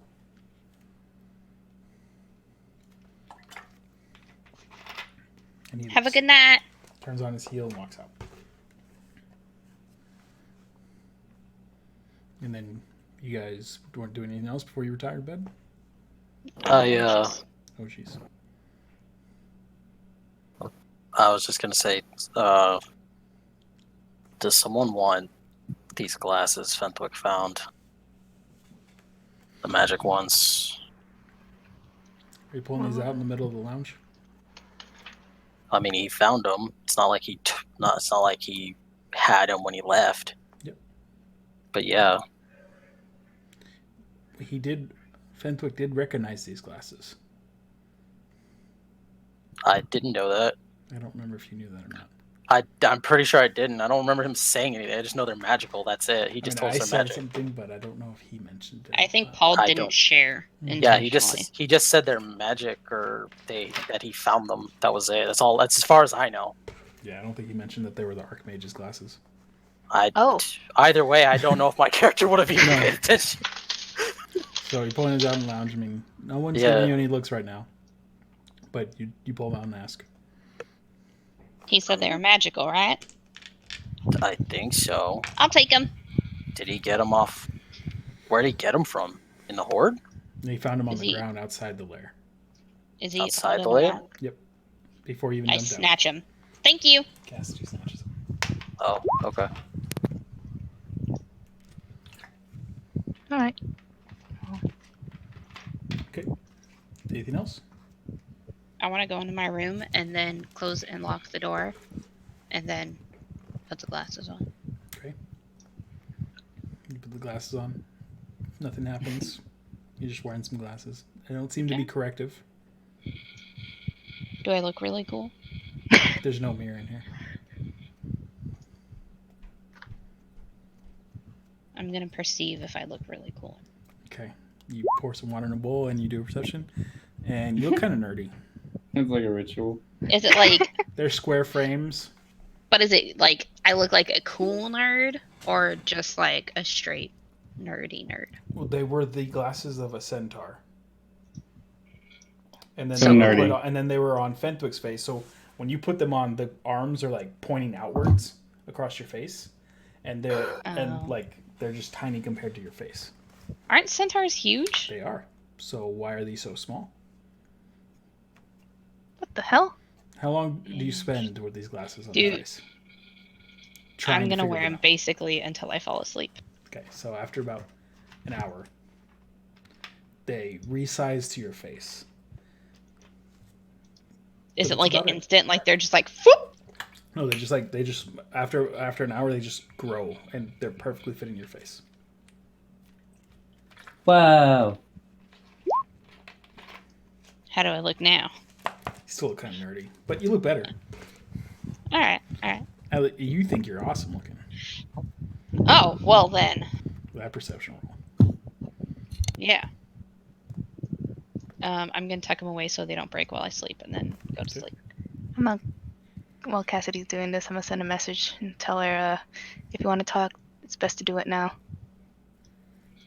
I'm gonna get up and go to her room. Do we all have individual rooms? Yes, you all do. Okay. You go out the room and you look around. You have no idea where Crow is because you took off before anyone else went to bed.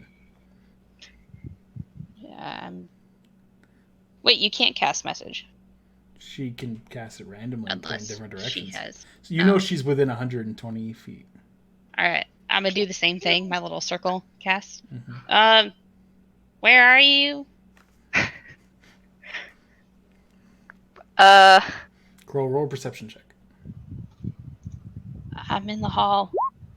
You can reply to this. Which message. hall? You heard the door open about maybe 2 or 3, 4 doors down when she burst out into the hallway. All right, like burst out like Well, when you know she's Cassidy, about to you, whoop my ass. you bursted out of your doorway. Oh, okay. And Corolla okay. heard it. Got it. I'm gonna just message her and tell her to look in my direction, whichever direction it is. She has no idea which direction you're referring to. My left? I don't know. Where is she? She's I don't think you know either. You want to poke your head out and look at her, Corolla? Yeah. Okay, you do that. And Cassidy, about 3 or 4 doors down. As you come out of your door to your left, 3 or 4 doors down, you see Corolla's head pop out. 3 doors down. I'll go in there. Okay. Hmm. Is this something you want to keep from the rest of the party, Corolla? I mean, if no one's there, no one has to know, right? Yeah, if you want to keep it away from the party. I will throw Yeah. you in a whisper.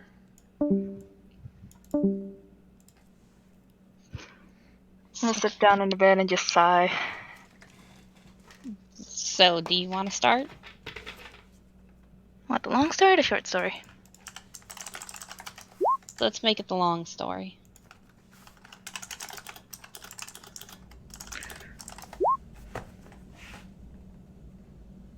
Actually, nah, I think about it.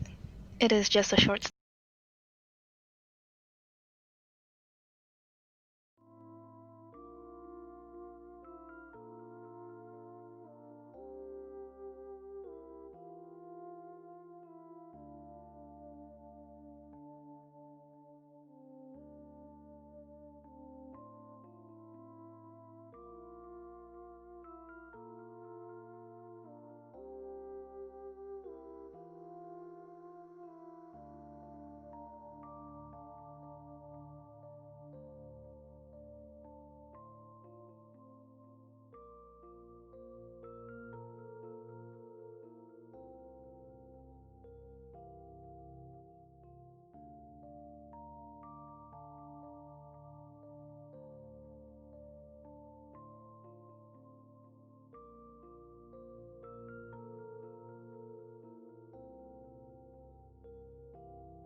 So, you guys wake up in the morning. You guys notice that Varek's fur is shiny, sheen, and a little fluffy. Like, I'm you gonna haven't walk seen up him and clean pet him. very often. It's smooth. Although, Varek, you're very confused because you didn't use soaps or anything. You were just soaking in a tub. You're very clean. I mean, maybe instead of calling you shiny, I should call or tiny, I should call you fluffy. This is weird. Your fur looks really nice to hug right now. I I like soft mean, things. I I just can't wanted to help take. it. I wanted to take a bath. We haven't been near a river in like weeks, so I mean, figured I'd we were ask. just near a river yesterday. Yeah, you mean the ever expanding divide? Yeah, is that not a river? It's isn't it a kind of fast flowing river? It's yeah. I mean, for you to like walk out into, it would be pretty rough. Yeah, it's like that's not like a river you I mean, can it's bathe in. technically a river, but yeah, I mean, yeah, it'd be rough. It's high speed waters. You'd float a couple 100 feet down, but I mean, you could get out afterwards, probably. You're The strong entire enough. thing is high speed waters all the way down. It's a relative decline. So just where you were for the most part, yeah. It's more the further north you go, the slower it goes. But as you go further and further south, it gets faster Hmm. as it exits out of the Gulf. It's just got strong currents. Deep. Do I smell different? As in, like, You just do smell do I? clean. Okay, No, it's no like, scent. okay, Like no the scent usual on there. musky scent that you normally have is gone. I mean, that's fine. Strawberries. It does not smell like strawberries. You just smell very clean. Clean like a jelly bean. So this is weird.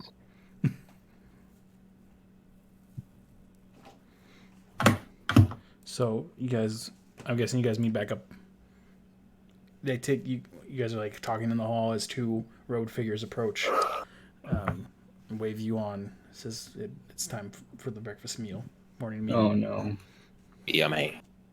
Takes you guys into like a mess hall. Essentially, there's a lot of people here. It's a very large mess hall. There's probably easily like 100 to 150 people in this hall right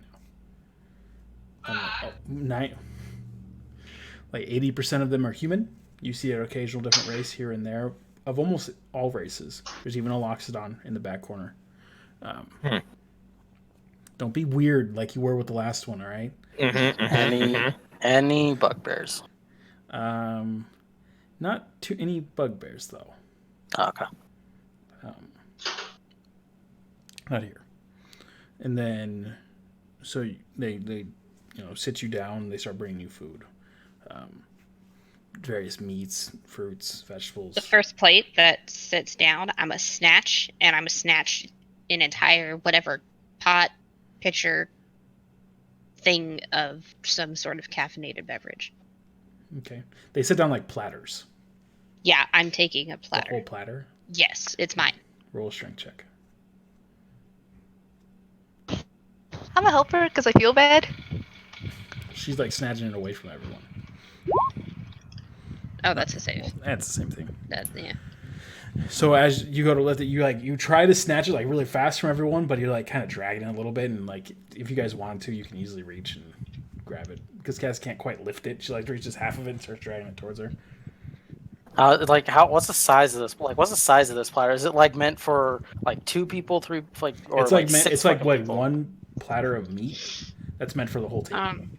I would like to specify my eyes are red. I got bags under my eyes. My hair is kind of messy, and I just have this nasty ass, fucking angry zombie look on my face. Cassie looks like she hasn't slept all night, which is very unusual for you guys to see. This is the first time you've ever seen her like this. Did you get Don't drunk last talk night? to me. I need coffee. Just shh. I just reach over and grab a handful of meat. I animalistically growl at you. Like, Oh, Jesus. Unfazed, I still just grab it. Hold on. 1 second. I need to check something. Varric, Yeah. I need you to do something. Oh fuck. I didn't do it, man. I need you. Oh, okay, never mind. You don't actually have to make a save or anything. When she does do that, like, it could be the not sleeping all night, but her face gets like weird, and it unsettles you for a moment. Like how weird? The only way you can describe it is weird. Like Cassidy's face is there, but it's not quite Cassidy's face. Is it similar to when I You've never seen transformed? this happen before, ever. You have no idea what the heck that was. You don't know if it was some bardic magic messing with your brain. Like you have suffered that before. So, and you've seen her do things like this, like spell casting and stuff, make people see things. And you're not sure if she's just like lashed out at you with magical stacks or what, but it was just weird, and you feel unsettled. I just kind of go in close on her face and just look at her. It's back to her normal face. Back up, Burball. I still grab the meat and then just back up and eat it.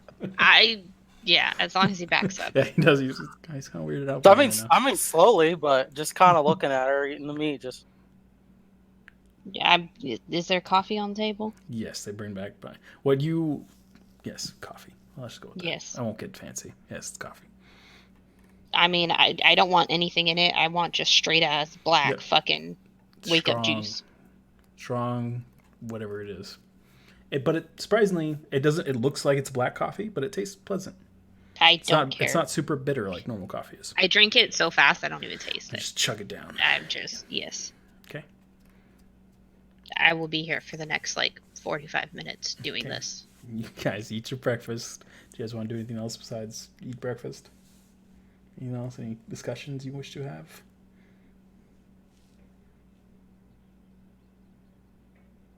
If there were crickets, I'd hear them. So you guys eat, you drink, and another robed fairy comes to you and says, once you are ready to leave the Enclave, Keen Avo is waiting for you. Don't keep him waiting, I would suggest. And then leaves. Fucking King's always waking up goddamn fucking early in the fucking morning. that's a good point. What time is it? It's like the sun is up. Okay. It's maybe an hour past dawn, so 7 a.m. Would you say the sky is blue? Yeah, the sky's blue by now. It's not like that purplyish, dawn colored. It's mostly just blue. But it's still really early, it just passed dawn. Is it beautiful? It's quite beautiful from what you can see out the windows at the top of this building. Majestic. You haven't been outside in a while yet. I was referencing a Beatles song. I'm sorry. I didn't get it. Okay. So what are you guys doing? You guys answering the summons? Gonna wait, make the king wait? What are you doing? Ready to go. I get up and just go. I'll follow. How much coffee have I? Could we say that I drank at this point? Does anybody else have any partially drink cups on the table? I'm gonna drink the rest of the coffee on the table and then I'll follow. Is where I'm going with this. Okay, I need you to roll Constitution save. Fucking caffeine overdose. Constitution save. Mm-hmm. Okay, you're okay for now. A little jittery. For now. So you guys leave? Yes. Mm-hmm. Okay, you exit the mess hall and there's someone there waiting for you because he watches you come out, bows, and then takes you out, and you guys follow him, and you guys go through a series of hallways. You're not quite sure where you're going because you feel like you're always going north. As in, you turn, but the light is still coming through the same way in the window. Know what I'm saying? Yes. Okay. It's very disorienting. I'm gonna You're make sure saying I'm walking magic's next weird. to Crolla. Okay. And at what seems like 10 minutes of walking through these halls, you guys exit the building. And in normal Phoenix Enclave members buildings, you've seen you have the guards outside. There's typically a guard to each side of the door. Out here, there are no guards. You guys walk out, and the page or whoever brought you out, you're not sure exactly what he is, bows and says, "It's nice having you. Please enjoy your stay within Avo. Thank you for what you've done in returning the remains." And then he bows again and goes inside, and the doors close, and then the door vanishes.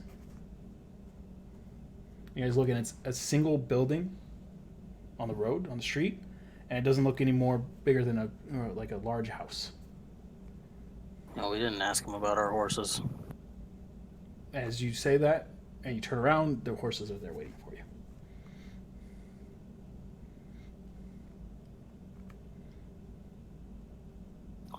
I guess we should go talk to this king. Let's get done with. Hurry up. As you guys start to gather your horses, you hear, I mean, you're in a relatively quiet street, surprisingly, for such a large city. Where you are in the city, you look around, and I mean, there's huge, massive buildings around you. At least in one direction. Other buildings were next to the Phoenix Enclave are largish houses-looking things. There's people on the street, normal, everyday people. You see some guards in full plate mail with lances, and then you hear lots of steps, metal, heavy arbor jingling. And as you turn and you look up, down, you guys are on an elevated. Right now, the road that you're standing on curves. If you look one way, it curves up and to the left and wraps around the city walls. And then looking the other way is a decline, wrapping a similar direction, but much, much less of a turn, like a angle. So you can see pretty far down, and you're just looking out over this the largest city you've ever been in. Varg, this is very weird for you, actually. It's for some of you, Edgley and Varg. Cast, even, you've been in cities, but nothing like this, and it's just a massive city sprawling out before you, as you're on a very large, seemingly high hill, further back into the city.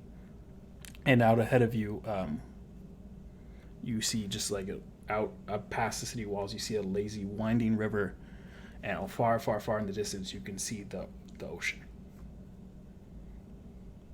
And coming up this road, you see 8 horses, men on horses, full armor, with lances, heading towards you.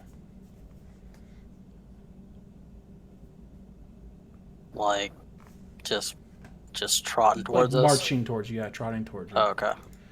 Not you're in the middle of the city. No one's hostilely moving towards you or anything like that. Crazy. Gotcha. They're not charging. Yeah, they're not charging you down. They're not looking to kill you, nothing like that.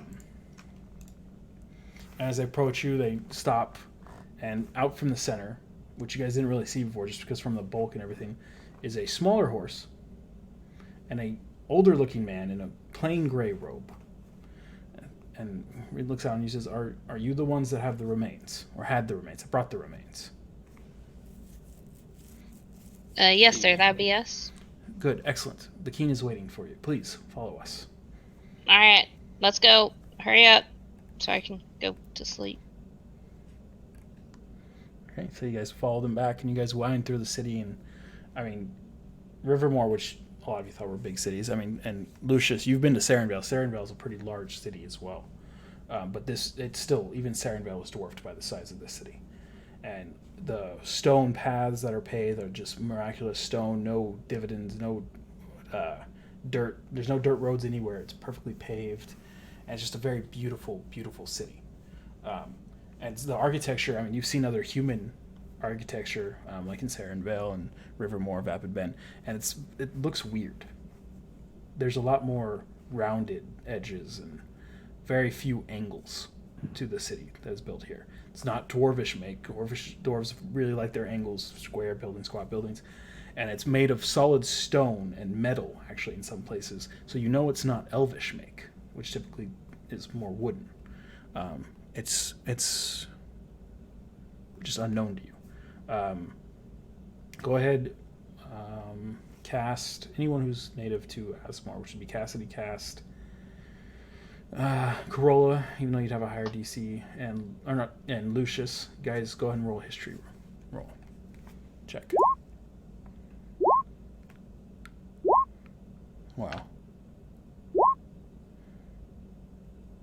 Would I get advantage for travels and? Mm-mm. You just have a lower DC. Okay. Shit, I even rolled higher. Yeah. No, not that one. Did you roll? Oh, Cass. No, I can't I didn't roll. see Cass. No, I didn't see. I was looking for Cassidy.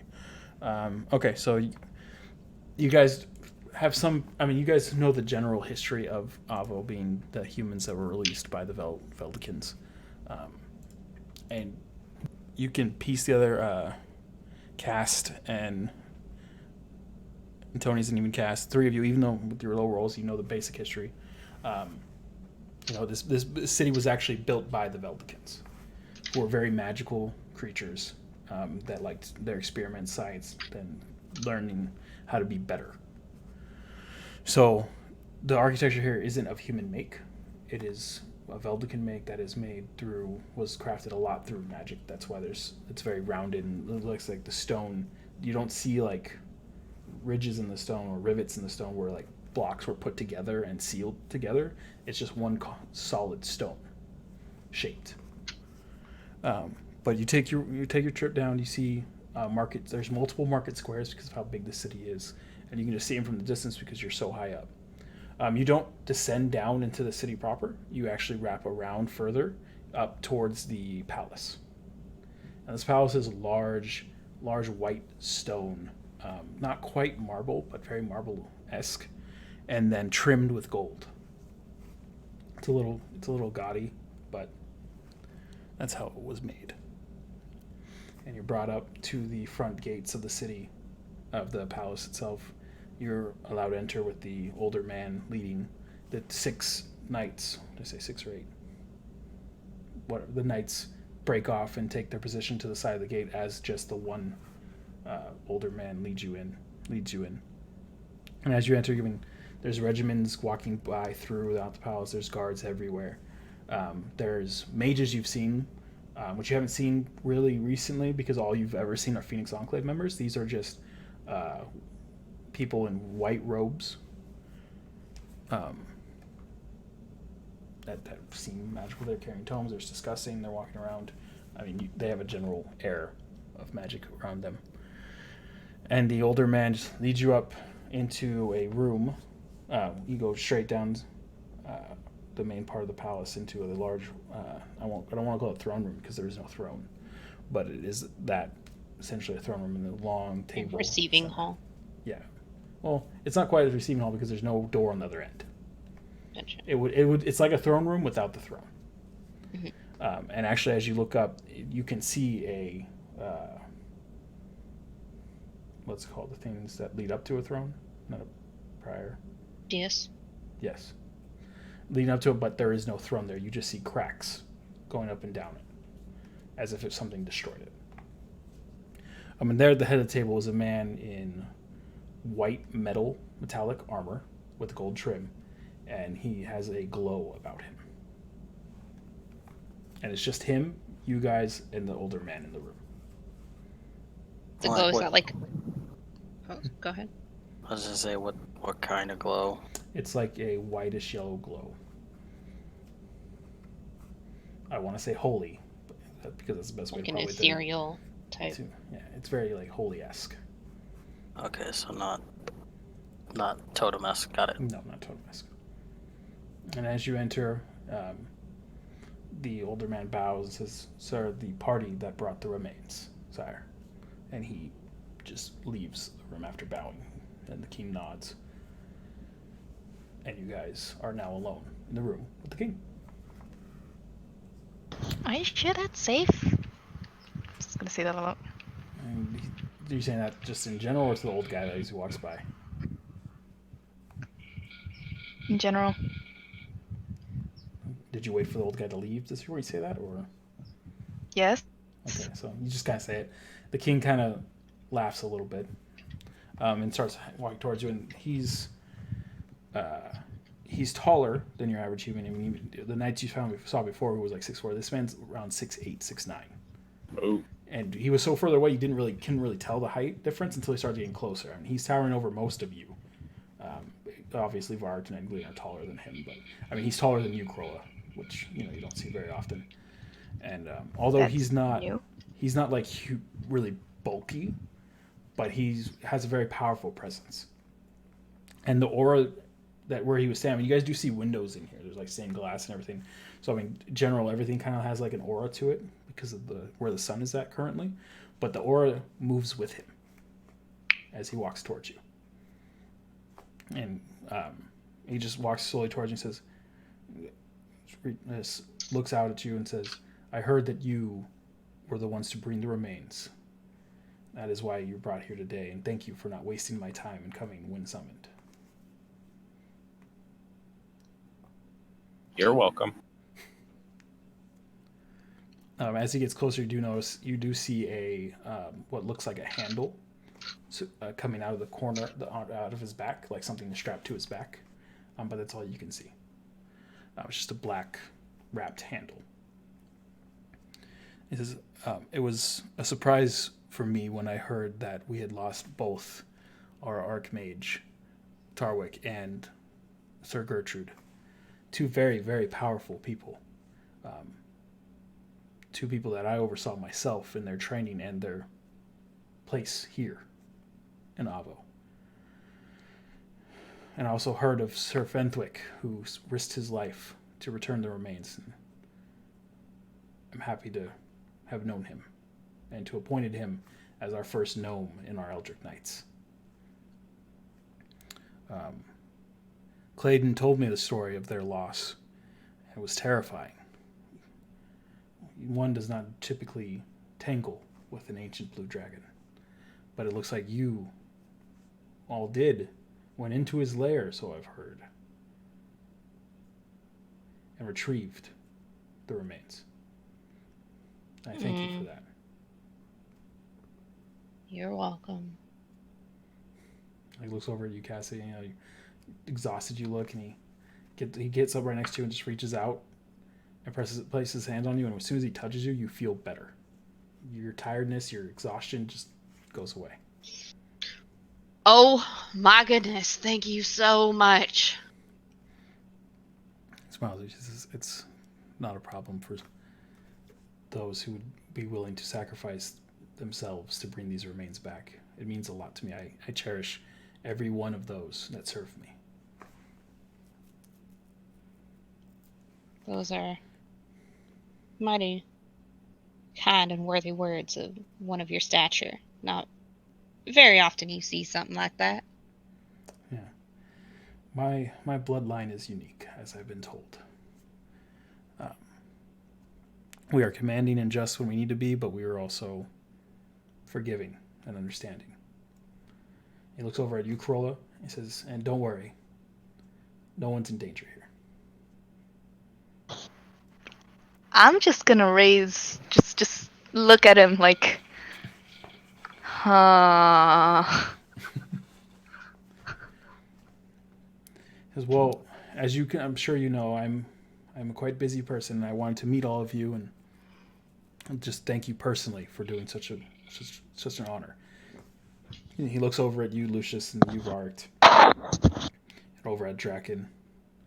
He says, "I see that you carry with you Sir Gertrude's weapon, armor, and Tarwick's staff." Yep. Well, it is.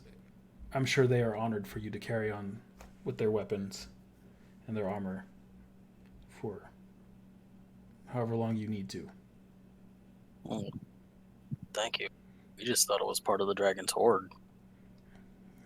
I said, "No, that hammer you wield is Sir Gertrude's. She has done a lot of damage with it in her time. Mm-hmm. Looks over to you, Lucius, and says that staff is from the first dragon that Tarwick challenged in a 1v1 and won. In a 1v1. He's very hip. In solo combat. Oh, jeez. Tarwick was always one to push the boundaries, and he felt that was a good way to show it. So, with that, with you keeping the weapons, I feel better now about the small sum I can offer you for bringing their remains back. And he stomps once, and out of doors that you guys didn't see before come two knights in full splendid armor, carrying a small chest between them. They put it on the table and open it up, and it's just a treasure chest full of gold.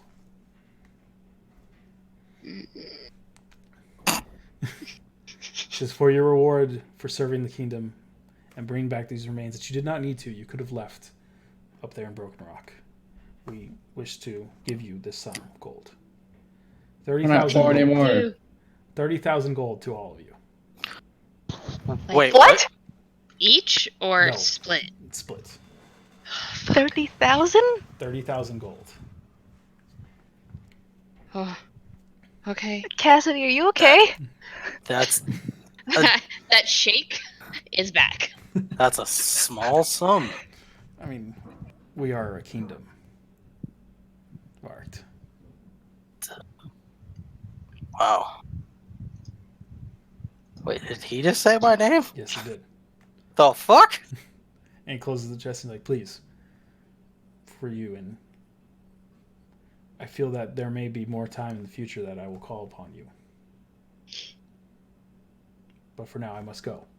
I know this was quick, and I'm sorry that I must be in a rush, but things are still happening around the world that require my attention. John, you said the not the throne, but the area like before the throne-ish, where it would be, Mhm. is like cracked. Does it look like just standard wear and tear, like it's just been No. fucked up over time, Like or is it something just something like hit it hard right in the center, and it just cracks outward from there. Can I ask what happened over there? He looks back at it and says, "Oh, that was one of my ancestors doing from a long, long time ago." We keep it here to Okay. remind us that our freedom was earned. Wow. Right. Thank you. I'm sorry that I can't show you out myself, but please enjoy your stay in Avo. I'm not sure where you're going next, but I know if I need you, I can be in contact. Thank you. Of course. Anytime you need anything, please let us know. Start. I'm gonna run up and grab the chest. That's over you and Cassidy. And as you grab the chest, he just puts his hand on it and says, Cassidy, make sure to spend it wisely. Spend it? How does he know our names? You know what? He can know my name as long as he is, compensating us very appropriately for all the hard work that we do. And I'm gonna try to lift the chest and probably not succeed. You don't even budget. Yeah. I walk over and pick up the chest. 30,000 I- gold is about 300 pounds. Okay, well, I am helping you pick this up. Like, I I literally Pounds, just plus No, another no, no, 100 no. for the chest. just 400. just imagine, like, you're an adult carrying a big ass thing, and like a 2-year-old wants to help by touching it. Like, that is how I am Basically, she helping. doesn't want to Do- let it go. Do you want to hold on to it and I can just carry you with it? Yes. All right. I just pick her up while she's holding on to it and just put her up on my shoulder and just sit there. As you go to pick her up, she falls off of your shoulder because of the weight of the chest. That's fine. I'll help just- hold it. Hits the ground. Surprisingly, Yeah. the chest doesn't break. I put her on top of my head like you would a little kid, so she's sitting on my shoulders, and I just put the chest on top of my head so she can just balance it there. There. Happy? I'm gonna hold Roll it a like a stuffed dexterity animal. Check for Me? me, Vargt. Me? he's balancing a treasure chest on his head. I mean, she's holding it. Just Okay, has you it have on my head. advantage. I'm just saying. All right. Dexterity check. You can lift a lot of weight. Your neck isn't the most sustainable thing. Yes, it can carry it. Yes, I know, but still. With advantage, yeah. Yep. 19, 18 plus 1. Okay, you managed to keep it. You're walking very slowly, balancing it on your head. I'll but- just keep a hand on, like just a hand on it Okay. while we're walking, I guess. You guys walk out the same older. You see the king go back to where the crack was. Takes a glance at it and then goes out another door to the side that you didn't know was there either. And you guys exit, and the same older man in the gray robe says, "Okay, we'll take you back." And he just starts heading off. You guys leave the palace area and says, "Well, Excuse me, sir. Instead of taking us back, would you mind if we just sleep in, like, a nice inn or something?" He laughs. No, I'm not taking you back to the Phoenix Enclave. I'm escorting you out of the palace grounds. Oh, okay, And then perfect. you are Thank free you. to go wherever you want. Do you know of any nice inns or something? There's many in this city. What's your favorite one? I stay in the palace. What's your favorite one to send guests to? I don't. There is. The nicest one in the area, if that's where you wish to stay, is the Crown's Jewel. It's Okay. about. You just follow What the about road. like your okayest one? One that's Okayest nice, one. but for not as much coin, because There is a I decent just stare at the chest. nearby that is called the King's Gauntlet. Ah, yes. Let's go there. Okay, you guys go there with your chest full of gold. Maybe we should split this up when we're outside of the palace. I mean, we should definitely not split this up in the middle of the street. Are you crazy? I didn't say in the middle of the street, but sure, we'll split up at the. I mean, yes. we can all pitch in and get one room at like the fanciest place, so we have like a private area to split the gold in. How much is it gonna cost at an inn? We just made 30,000. Yeah, I know. I was just saying, like, Oh, Let's sorry. just go to it. The chest weighs about 700 pounds. Oh, Still. Yeah, you're fine. I know, but I'm just Okay. reiterating. I mean, that's okay. Maybe I'm not balancing it on my head. Maybe I'm just carrying it in my hands. Because 700 on my skull might be a little much. Just a little. 500 probably good, but 700. I mean, I'm still like 2-year-old helping. That's totally fine. I could literally carry the chest and you can sit on it. I do that. Okay. Crisscross And you guys go applesauce. to the King's Gauntlet, correct? Yeah. That is correct. Let's go to an inn. I don't like being out here in the city. Yeah. So you go to the inn, King Gauntlet.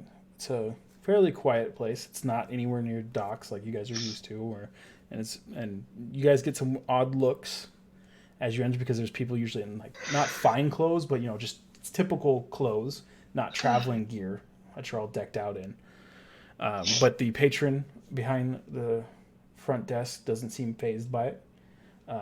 He immediately, you see the recognition in his eyes when he sees the chest. He knows King's gold when he sees it. And he says, "Oh, welcome. What can I do for you?" We'd like a room. Just one. Just one for right now, please. We may request more later, if that's okay. How many nights? Just tonight for right now. We may request more later, if that's okay. Right, okay, that'll be 5 silver for the room. Okay. I want to open this chest, so I basically chuck the silver at him. Okay. You chuck silver. He fumbles with it, reaches down, picks it up, and reaches Sorry. over, grabs the key, and says, "Here you go. It is on Thank the you. second floor, 4th door on your left." Got it. Thank you. Let's go. Okay, I go up. Imagine- This is Go up really as well. weird. Huh? We're all going up. You all be all into this room, which is a decently sized room. So you all fit kind of comfortably. You're not like packaged in, and Varg, you put the chest down with Cassidy on top of it. This is Back awkward. up, everybody! It's like carrying a kid on top of their Christmas present. It's fucking weird. I like walk in front of it and just put my hands gently on either side and just like, unclasp it and just like slowly like, oh, I make the sound as I'm opening it, by the way. It is literally more gold than most of you have seen ever in your life. Give me just a moment, guys. And I just lay down and hug it all. Is she gonna be okay? I mean, it's just gold. Okay, let's divvy it up. That'll be 3.75. 4,285. Oh, and Jesus. 7 silver. You have 5 gold left over. Yeah, and then So we add 4,285. To most of you, that'll probably break your carrying limit. And most of you don't have the bags to hold all that gold. Cass, you have no problem. You put your money in your bag of holding. I think we should all store this in one place, have like a treasure or something. I mean, I mean, As much as I like carrying 4,000 gold, I don't. As much as I do, I don't. is there? Do I know if Avo has a bank? Or if you're banks, sure like, you're go sure that a together? big building, a big city like this would have a bank. I You guess could my invest in question real is, estate. would I be able to? Thank you. That's a really good idea. I want to buy a tavern. I don't know if there's enough taverns, but that's a great idea if we do. screw the campaign, guys. We're settling down. We're done. So we're done. We're coming tavern owners. I'm just gonna go build. I'm gonna go build a fucking city later, y'all. Yeah, cast. You have your bag, so you're fine. I'm just checking to see who would be overweight. Draken cannot carry his money. Oh God. If Edgleen's fine. You can't carry. You can't keep Rolla it. would be at her capacity. Hey! I don't know if my Lucius weight- cannot carry his. I added it, and I don't know. if You're my fine. weight Get the changed. fuck out of here. No, Your I weight still doesn't know my change. weight. No, your weight Oh, doesn't okay. change. I just don't know how much weight. So Interesting. So in D&D Beyond, it doesn't count your currency towards your It weight. doesn't. Roll that's 20 why I was does. confused. Gotcha. But I don't know. Actually, I don't know how Roll 20 is estimating this. Let me go look. I want to I'll see. just use Josh because he's not really doing anything with it. I don't use Roll20, so Yeah. just. Yeah. Okay. So it's 85 pounds, which I figured that's what my estimation was. I mean, I can So, just carry it in the stealth- box. Why are you stealthing? You're in a room. There's nowhere to hide. I leave the room. That's it. With That's your my money? hiding. With your money. Just pockets it and leaves. Pretty Can much. you carry it? Oh my God, I can He has a carry bag it. of holding. He can carry it, no problem. That's right. That's right. That's right. That's right. Do we know he has a bag of holding or know what it is? You guys got it? Where'd you get it? Yeah, no. no, I- No, you don't, because he took it from the chest from the docks in Vapid Bend, and none of you know. You've seen him put stuff in there, but I yeah, mean- it doesn't mean. it's just every day is leg day, you know? We can But carry yeah, it like in this chest. Krolla, Lucius, who are some of your stronger people, cannot carry this, but Cass pockets his money and leaves. I can carry it. Cassidy can barely carry it. You're at like 132. 100. I just added it all in my Is in your roll 20. I'm I'm just at comparing- 111 pounds and out of 150. Your roll 20 inventory and D Beyond inventory do not match apparently. But it's fine. It's fine. You're still good. You're below 150. I am going to go. But Have you're we like seen Cass? you are like weighing down. Yeah. Have we seen Cass? Like, do I know what a bag of holding is? You roll a Arcana check Okay. because it is a magical. Oh, But- okay. Yep, Yeah. you know what it was. You All right. recognize it. I am gonna go to. And you saw him leave because he rolled a 12 with stealth. Yeah. I was kind of running away to either. Everyone literally, yeah, everyone saw you leave. I'm gonna find the closest magic shop and see if I can get myself a bag of holding, but preferably like more of a coin purse of holding that I can tuck into my boot or something. They don't make Cass. them that small. Okay, I want to find the smallest one. They are the same size. You can ask something to be custom made, maybe. Does it look like she's struggling to carry all the gold? Yeah, she is. She's like her Do you- steps are heavier, and she's like, Do you want to just No! put yours in the box and then No! I'll go with you? No, I will hold it, but thank you. I can hold That's you fine. while you hold the box. I mean, can you just carry me like I am right now? Yeah, Okay. I'll carry that and then. I mean, like, part of my it's literally, gold- it's still in my pockets. okay, I'm just asking you to carry me. Who's taking their cut out of the I am. treasure chest? Cassie did. Cast did. Edglian did. Krola did. I don't think I'll have any room. It's not like I have a lot of pockets or bags. You probably won't. I'll leave my cut in the chest and just kick the chest along with Cass. And Lucius, are you taking yours? It will cause you to be overweight. No, I'm just gonna take about 100 gold. Okay. Something I can use. Someone's got to keep track of what's in the chest then. Like a treasure? Yeah. I know how much gold is in the chest. How much is in the chest? Currently 8,471. That's with Josh's share and Anthony's share minus 100. Okay. I'm not taking any of my cut out, so yeah. Okay. Cassie's the treasurer, apparently. Best person to be treasurer, just siphoning off money. Well, I mean, we won't lose any. True. But Vark is carrying it, correct? Yep. Okay. And presumably Cassidy as well. Cass Yes. took off. He's heading to the Mages Guild thing. You guys want to go change, but at that point, we will end it for tonight. And then we can get to what you guys are going to do in Avo next time. With your Dragon Ball Z. sacks of gold. Fat sacks of loot! Fat sacks of loot. Okay. Good stuff.